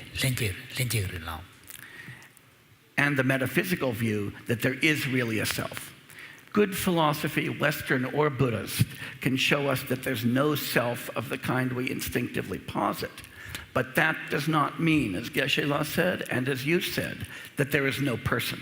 The conventional person survives that analysis. The task of overcoming illusion is when I say I or nga to be referring to that conventional person and not referring to that illusory self. But all of this has ethical implications as well. And these implications, I think, take us directly to things that Catherine talked about yesterday. She pointed out correctly that our emotions modulate our thought and modulate our perception. And in particular, I think that a lesson that we learn from Bodhicharya Avatara, especially the first two chapters, is that afflictive emotions like fear or pride very much affect the way we grasp ourselves. One way to put that is this: an emotion, especially emotions like fear or pride, has a cause and an object, and they're different. The cause of the fear might be the dog growling in front of me, but the object is my thinking I am going to be bitten. The cause of the fear might be Jimpala pointing a gun at me, but the object is I might get shot. Or when I experience pride, maybe somebody says something nice about one of my books. The cause may be something that they say. The object is my sense that I'm a great scholar. False, but still my sense. So when we think about experiencing afflictive emotions, they force us to posit that object or self as a cause. And so we can think about one of the ways in which our affective or emotional life modulates our self-perception is that afflictive emotions aren't only the result of self-grasping, they're also a cause of self-grasping. I think that's a very important insight that we find in the first two chapters of Bodhicharya Avatara when Shantideva investigates fear so carefully. Once we posit that self as a result of these afflictive emotions, then that leads to an irrational perspective on the world. That I am here as the center of it, as the subject, and everything else around me is an object. And when I do that, I am the only person who really matters. I construct a world of I and everything else, of self and other, as Geshe-la indicated at the end of his talk. And the moment I do that, then it makes sense for me to care about myself, because I'm the only one who matters. I am the center of the universe. And that generates egoism, aversion, and the whole mass of suffering. So when we talk about this notion of being merely posited, we're not talking about the world being unreal. We're not talking about persons being unreal. Rather, what we are doing is recognizing that the world we experience, the world we see, those with whom we interact, are constructed by our psychological processes, constructed for us by our processes, not for that reason non-existent, but they might be constructed, and we might be constructed by illusion-generating processes. And the need to see through that illusion is not only a cognitive need, but a moral need, because that's the illusion that is the root of immorality and the root of unhappiness and suffering. And so my view is that understanding that we have no such self, but nonetheless that we are persons, understanding that the world around us isn't distinct from us, but rather is the very matrix in which we live, is the fundamental moral imperative. That is, that it's important for us first to know the illusion of self very carefully, to examine that illusion, to understand precisely what it is.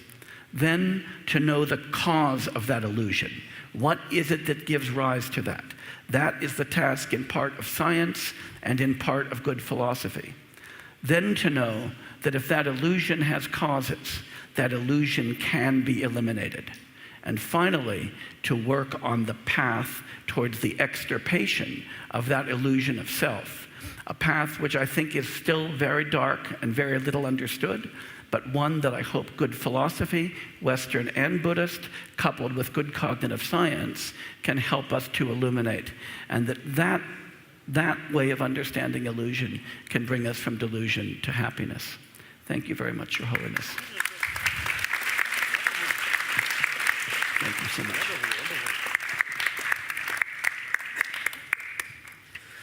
Thank you very much, Jay. We actually have almost a half an hour in order for us to have some conversation, maybe some questions. Before we do that, I wonder, Your Holiness, if you might like to comment on anything that you heard in Jay's talk that raised some questions or thoughts for you.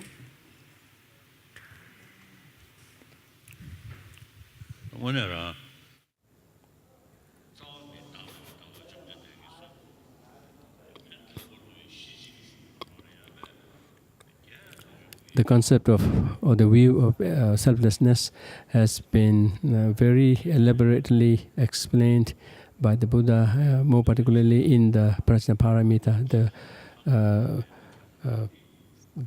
wisdom gone beyond sutras cycles.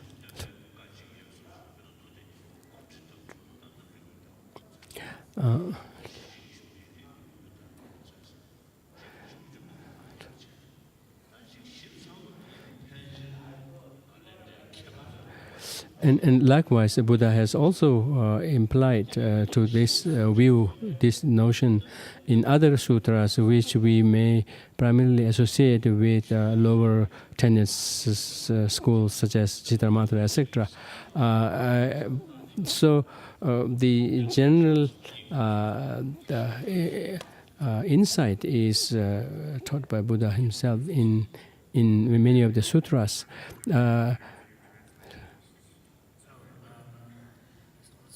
That did you get the translation? Do I have to? Okay. Okay.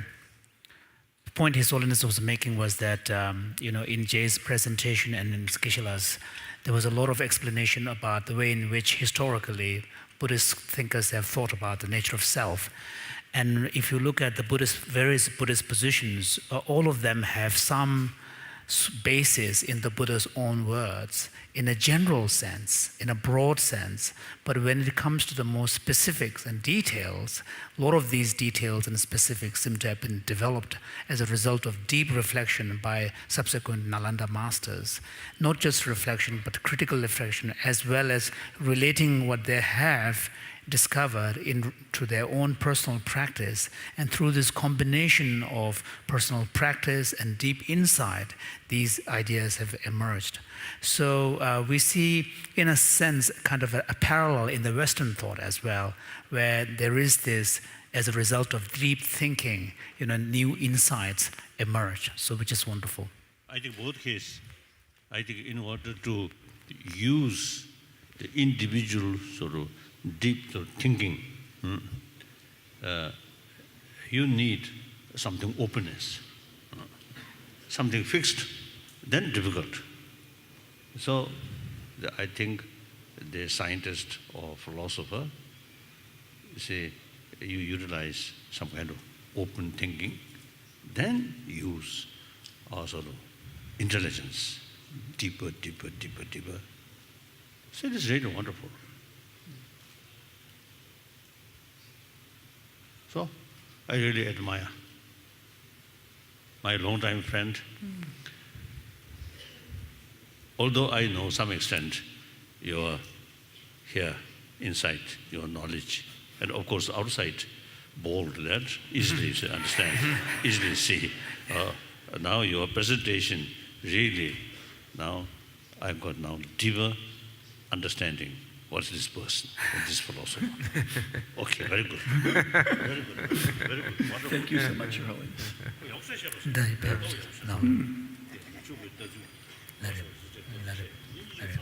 So his Holiness was Sungade.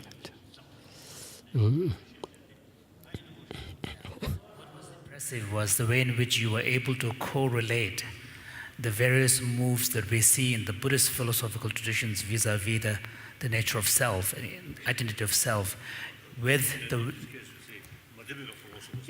and particularly, moving towards the Madhyamaka perspective, and the way in which you have kind of, joined them, or at least drawn parallels to the moves we see in the Western philosophical thinking as well, which is really helpful, because otherwise, generally, the Buddhist scholars tend to stay within the framework of Buddhist own classical thinking. Mm-hmm. I do think that is an important enterprise for all of us. Western philosophers are often guilty of ignoring Buddhist philosophy, and indeed all other Asian systems, and that's a terrible thing. But it's also true, of course, that Buddhist philosophers are often guilty of ignoring Western philosophy just as bad. Kunduna kanang but temperes, Kaisana Nubjol Chashabene, David to Julian Nubjo Tatu Mawamabujigi, and Nangju with Tatu the Pasha, and Chitane Shajo with Tatu Sangmalia, Tonachigi Maras, Tichane and Monchale Mutus, and Sunango de Ampena, Nabeta Duma, Dasaka Shashabena, Nemagi, Nambarangi, Shunda, that Jagag Shun, Zetan Chesha Moto, Nubjo to Tonakura Sigama, Dea, not to Rishas. Well, one of the tasks of the Mind and Life Institute is to enable this kind of conversation between Western philosophy and Buddhist philosophy, Western science and Buddhist science, because clearly from the conversation, both sides can grow and can find new questions to ask.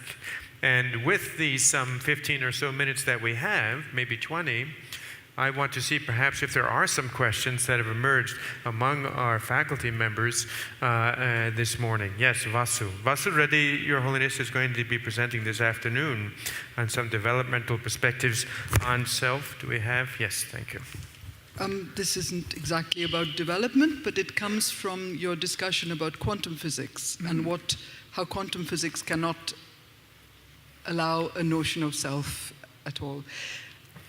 What would be the position of quantum physics, or indeed of Buddhist philosophy, on the existence, the permanence, the identity of anything? Because it seems to me that quantum physics is saying it cannot be a solid, real, bounded, unchanging thing. Then nothing is.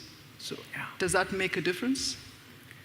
Not other persons, not the world. Let me wait for translation.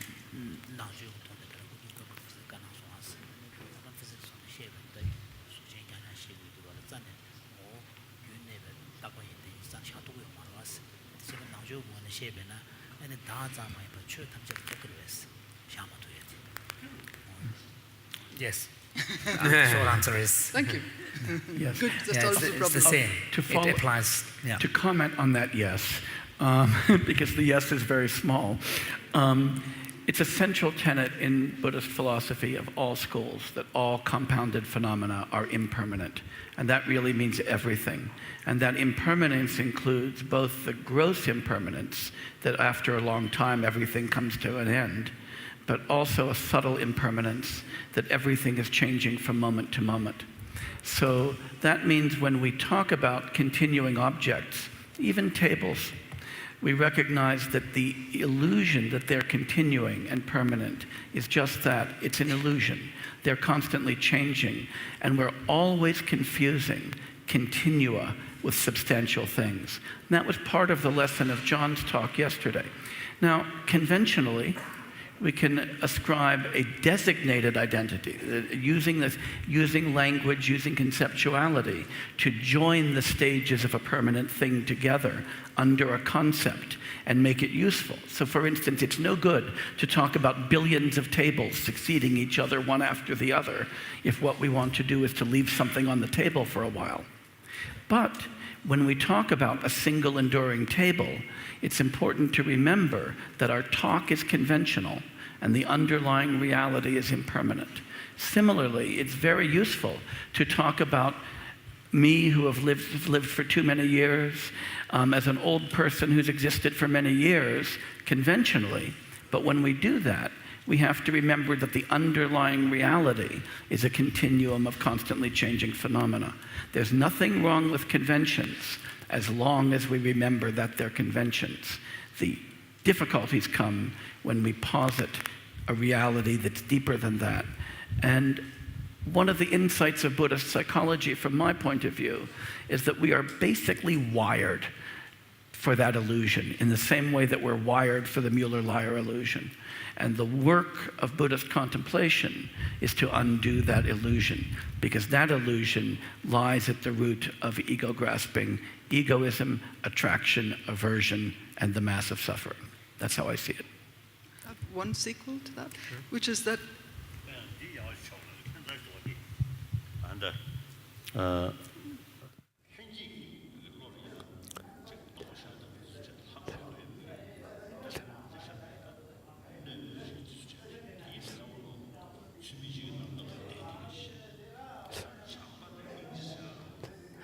maybe this distinction needs to be made.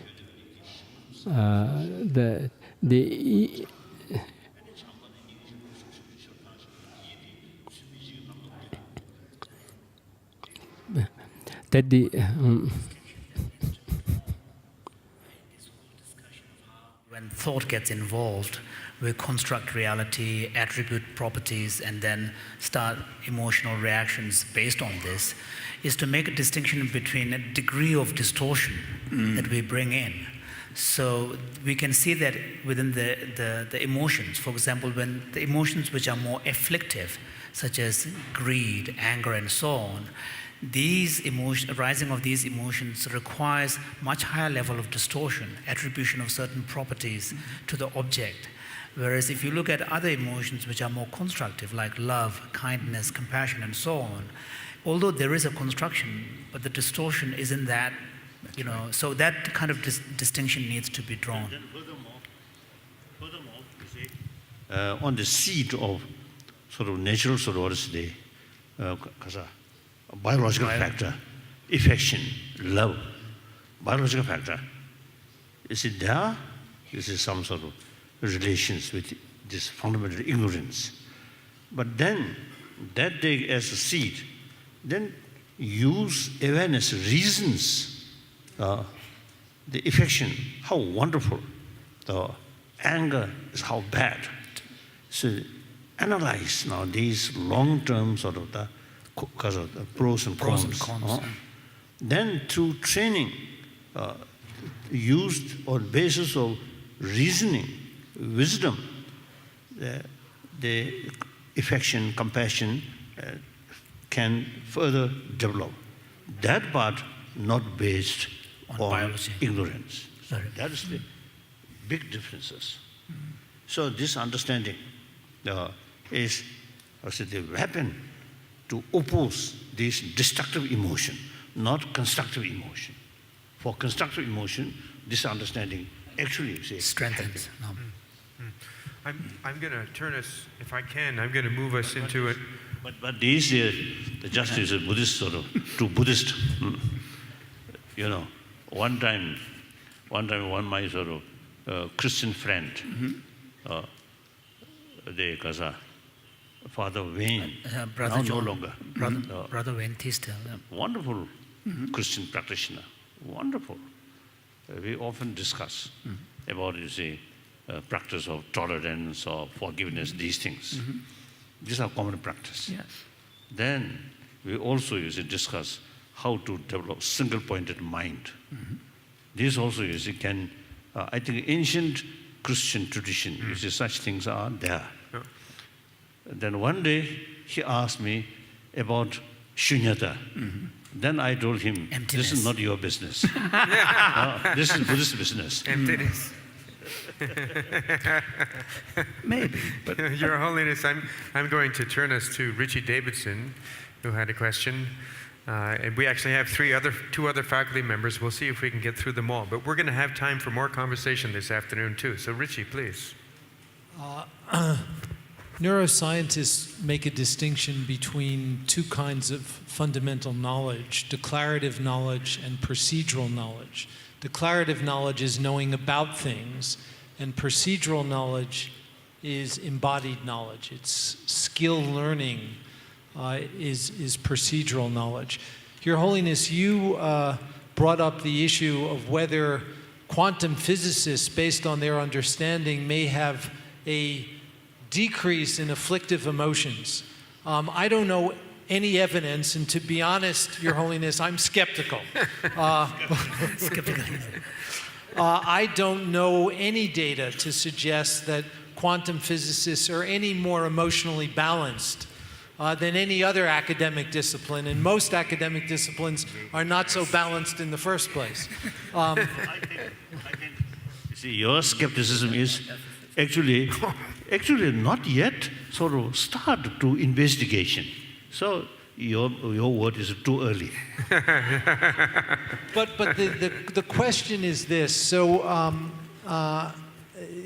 with regard to this distinction between procedural and declarative knowledge, the analysis. Procedural knowledge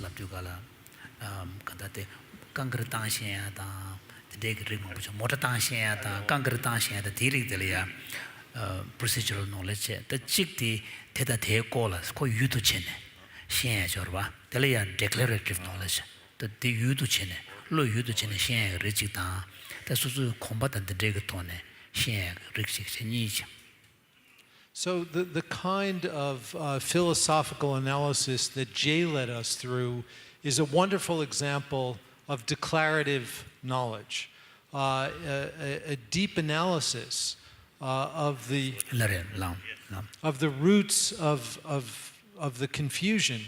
The question is, will that kind of declarative knowledge lead to an actual reduction of suffering? Or will it require something in addition?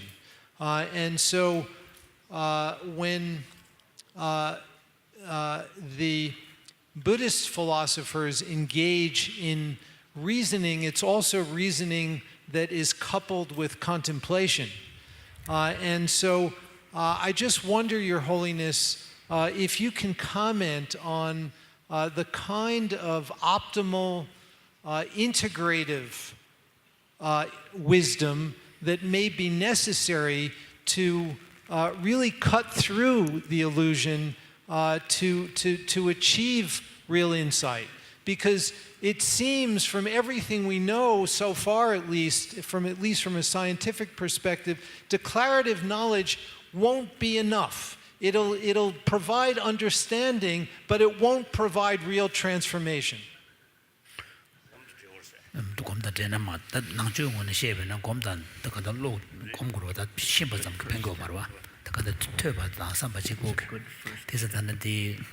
Declarative knowledge, the you to chain and shembe, Ganda di chipo gita, you what they are couple mentos, as that and the Kurang Shabanashing, Tatukutan Namsha Situgola, Nezumamboji, Gotsubas, in a Gotsuba de Genche, Kaza Koralia, 간다 차상 용모다 줄로 주와태야다 로라 주와태야데 가보치기도 된 차진 신다치 창고고 있어랬어. Then the new understanding is 태성 공수시. So, First level is hearing or reading.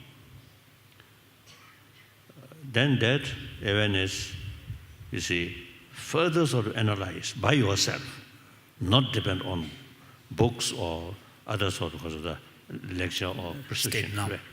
Description. Others' descriptions. You yourself. And for that, you need, now for example, different philosophical views within Buddhism and also non-Buddhist different school of thought. Very useful. Understand these. Then make comparison. You yourself analyze. Then gradually you see another level of awareness. Understanding. Now that is now basis to bring conviction. That's why It's because of this importance that even in the Buddhist masters' writings such as Bhava Viveka, there's an extensive explanation of the non-Buddhist philosophical ideas as well. So that still that level may not transform your emotion. Then with that conviction, familiarize. So in order to make, because of familiarization, more deeper way, single-pointed mind, now connected. And then there is some other method side practice also now involved. Complemented. So these are Buddhist business. So His Holiness says, he's agreeing with you that simply knowing isn't enough. I think, Your Holiness, with all due respect, I think it's everyone's business, not just Buddhist business, because we're really interested in transformation. And we look to you and to your tradition for insights for how to produce more enduring change in a way that would be applicable to 7 billion people.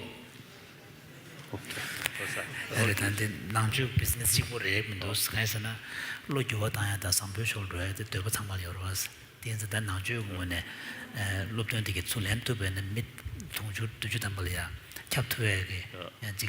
think the method side, such as affection, tolerance, forgiveness, these are common, all major world tradition.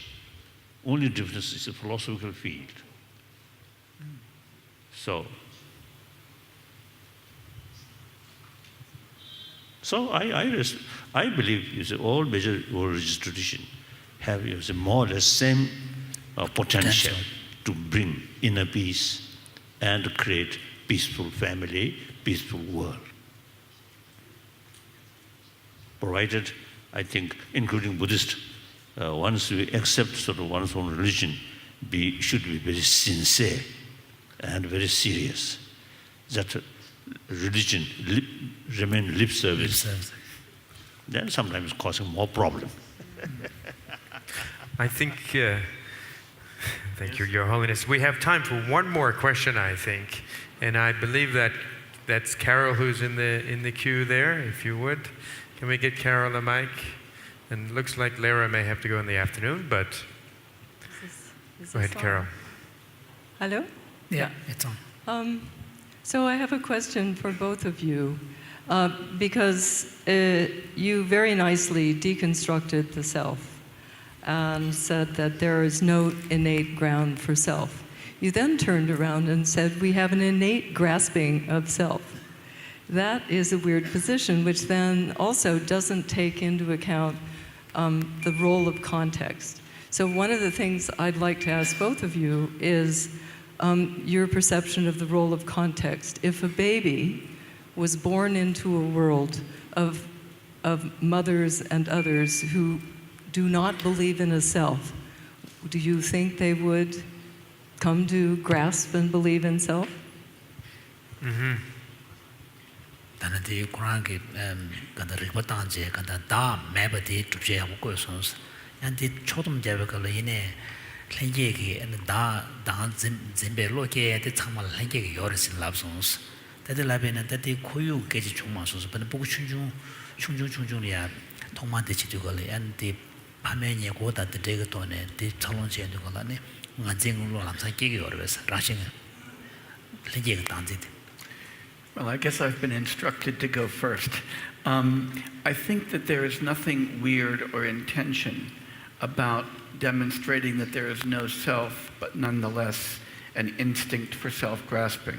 Again, compare optical illusions. There's no inequality between the two lines of the Mueller-Lyer illusion, but there is an innate tendency to grasp a difference. So we can be innately predisposed to certain illusions. And there are a host of illusions, I mean, one could mention. So there's nothing in tension between no self but a persistent illusion of self. Now,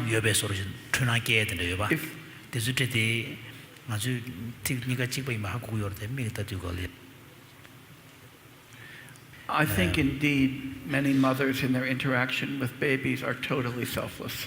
There's a sense in which the parental experience is one of the deepest experiences of selflessness you can have, at least until adolescence hits. But nonetheless, there may be very good reasons, biological reasons, evolutionary reasons, for the arising of an innate grasping of self. It may be something that has enormous survival value for infants. We have to ask what the origin is. In the Buddhist world, we talk about karmic predispositions from beginningless time as the source of that illusion. The way that some of us... Not only Buddhist. Right. Ancient Indian sort of tradition who believe previous life. Precisely. One way we can naturalize that and bring that in harmony with science and a Western thought is to say what predispositions from beginningless time means is our genetic or biological inheritance as organisms. So if you think of karma in terms of your genetic inheritance, your biological and your cultural inheritance as well, not just biological but cultural as well, then you can think that there's survival value in that inheritance or it wouldn't be there. So there are reasons for self-grasping, even if it's illusory. There are reasons that we succumb to every illusion to which we succumb. Some of those are accidental, some of those may be deep. Yep. Right. Sufficient.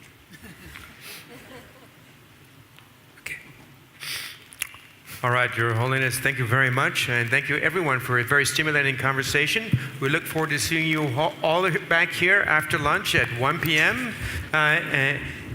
Thanks for your attention, and see you soon.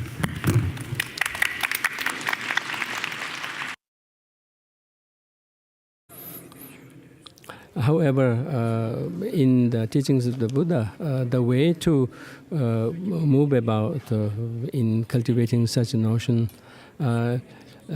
is that one should not take sides right away without making any investigation, but it is on the basis of saying this is what my teacher has said, this is what my Lord has said, etc. So instead of taking sides along those lines, the text in the scripture, Buddha admonishes, advises his disciples, saying one has to go about practicing the four reliances, in that one has to rely more on the teaching than on the person, and within the teaching one has to rely more on the meaning rather than the words. So that kind of sets the tone for our search for any topic, including the notion of self.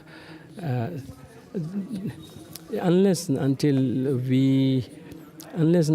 we we go about our search in this spirit, then it would suffice just to have a list of what we have to agree and what we do not, or what we do not have to agree. We could just have a list or a textbook which lists all the points of agreements and points of disagreement. So, however, in reality, that's not the way to go about for making in personal development. That's the reason why Buddha advised his disciples to investigate thoroughly before accepting even the words that the Buddha taught. And that's one of the reasons for such advice, is because when Buddha himself taught, also he taught in accordance with the disposition, in accordance with the faculty of the person spoken to, irrespective of what would be the reality. So that's the reason why there's this need of differentiating his teachings between definitive ones and the interpretive ones. And another reason for this is that it is only by undertaking this search by oneself that one could hope for a spiritual development. Merely relying on what people said and having a blind faith in them would not bring about such a development. So that's the reason why the teaching about how to pursue studies in this threefold mode, that of learning, that of studying, learning, reflecting, and meditating. That's a clear indication that such a search to be effective to bring about spiritual development should be pursued with such a critical outlook. So, with this introduction now, let me dwell on the positions of pre-Buddhistic philosophical schools. Although there are several subdivisions within them, broadly spoken, we can divide them into these two classes. One alluding to self-being, His Holiness. Mm-hmm. How I plan to go about with this topic is first to bring in the notion of self that was present before the Buddha came, and then after Buddha came, how there came a twist in the notion of self. And within that, in the Tibetan Buddhist community, we have a kind of a systematic structure way of looking at this notion of self across the schools of tenets, wherein we ultimately consider the views of the Madhyamika, the middle way school, to be the Prasangika Madhyamika, the consequentialist Madhyamika, middle way philosophy to be the ultimate. So in the presentation, there is not so much of an element of originality as such. Rather, this effort is a way of collecting, gathering the ideas from from across the tenets, and then in the in between, then I'll try to chime in some personal thoughts. So when we begin to talk about the self, it is quite natural that we should begin from oneself, looking within oneself, see where the notion of self, how it arises, in what way it has effects on ourselves. We begin with our notion of self, and from that then we move on to our possessions, and then to our immediate circles of families, friends, and whatnot. And then as we go about our life, then we begin to see that we live in an interdependent life, in that many of our conditions are dependent on others. And thus, that kind of a reflection then generates some sense of concern, some sense of concern. I mean, in the early time, because of this interdependence being so immediate, we tend to have easier way to appreciate it. But right now, because of the specialization, it seems like we have moved further away from this appreciation. We have difficulty seeing this fact of dependence. So along with what we might call the development and specialization, we begin to lose that appreciation of our immediate interdependence, and that seems to then limit our sense of belonging to a particular circle, but not to the wider circle. So that way, this seems to then enhance the sense of belonging to a small circle around oneself, and then that of not belonging to another or the rest of the humanity. And based on that, then it seems to induce a sense of attachment towards the close ones that we associate ourselves with as being belonging to them.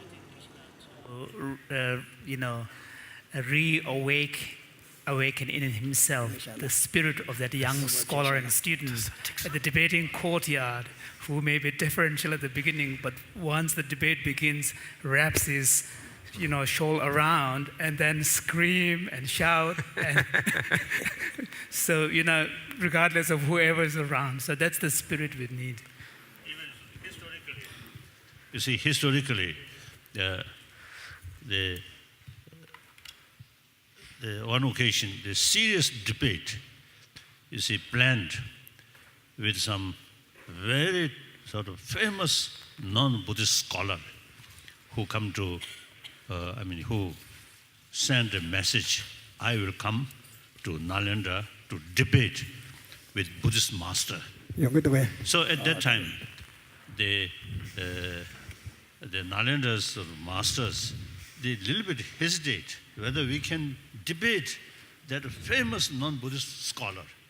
So they sent a message to Nagarjuna. Nagarjuna already in South India.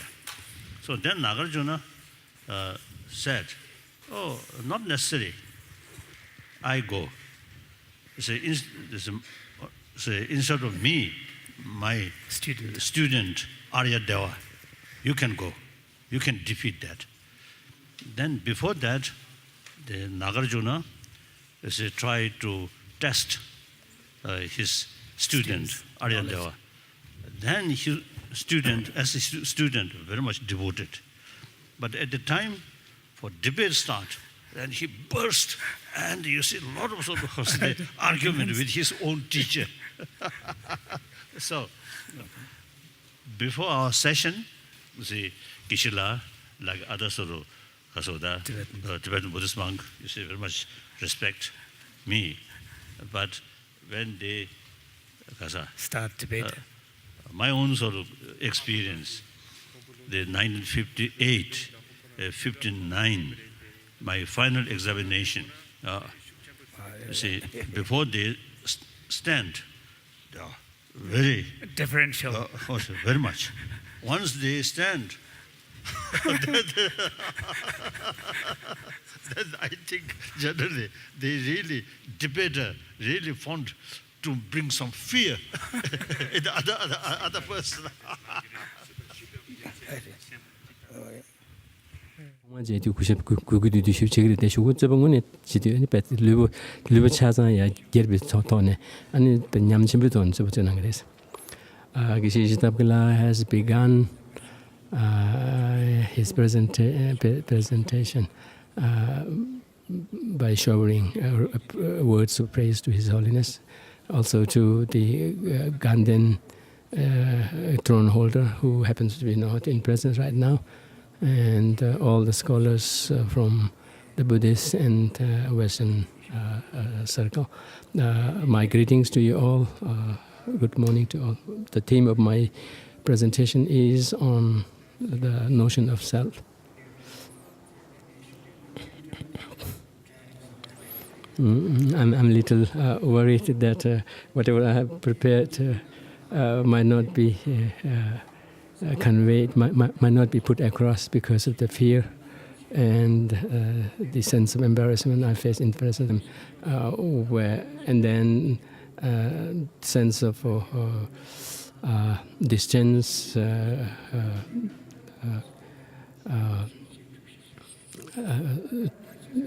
aversion towards the others.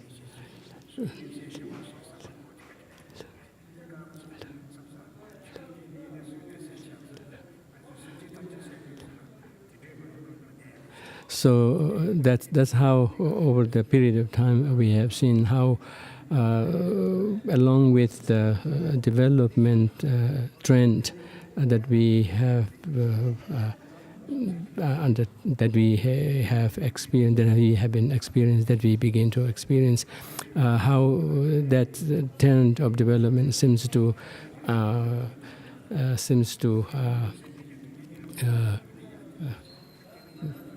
embolden or seems to further strengthen this sense of belonging to one and that of distance with others, and thus the sense of aversion and attachment. And so that seems it seems like many of our miseries and sufferings seems to come from this sense of attachment and aversion towards others. But at the same time, this sense of self is not to be completely blamed for everything bad.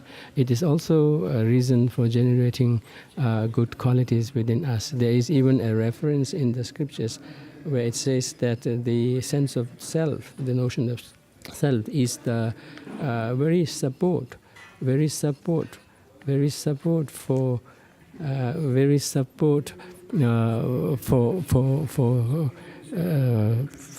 our achievement of enlightenment. That's the very basis for achievement of enlightenment.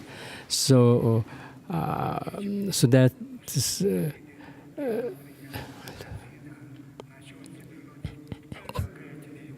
so what I'm pointing to is that this sense of I, this notion of I, is not only to blame for many of the miseries and sufferings, whatnot, but at the same time, that is also the bedrock for many of the achievements that we aspire for, that we enjoy, including the attainment of full enlightenment. So then coming down to the notion of self, there happen to be varying notions of self already exists in existence before the advent of Buddha. And there too we see a variety of notions, multiple notions of self, some amounting to considering self to be permanent, thus permanent to the extent of leading to an eternalistic viewpoint, whereas in other cases the notion tends to look at self as being not just impermanent but also being totally non-existent, leading to a nihilistic perspective.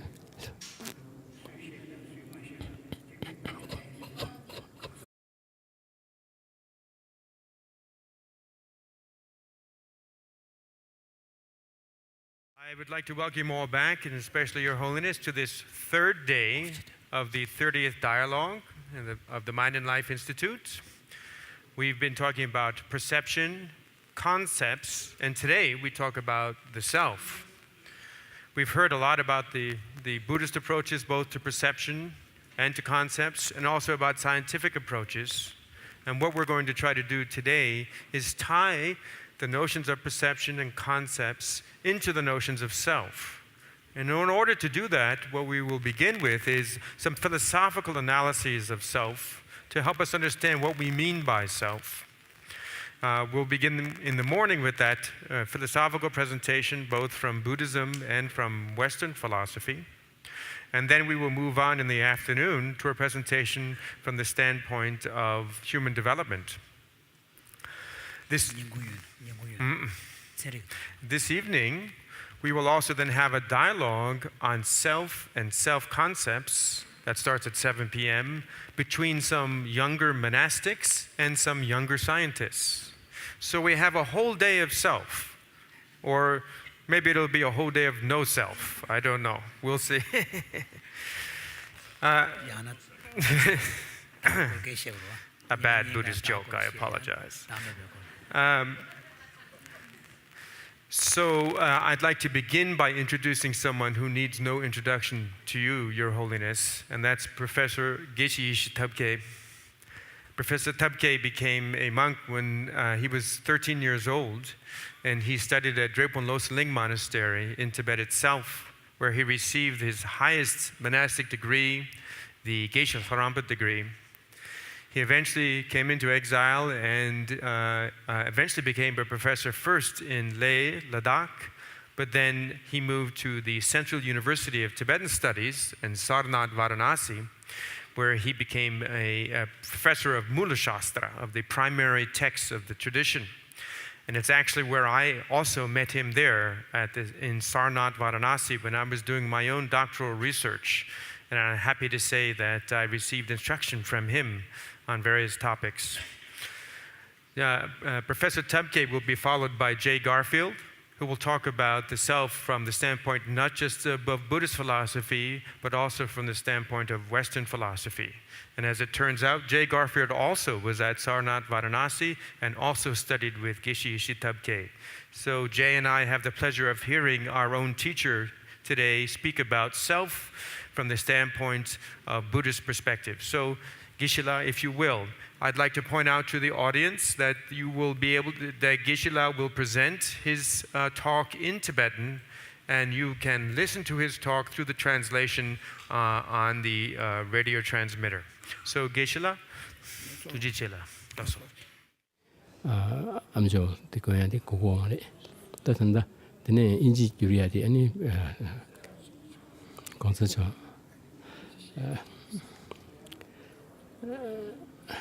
Geshe-la is saying that he is seeking permission from His Holiness, admitting that it is very embarrassing to be speaking on such topic in presence of His Holiness.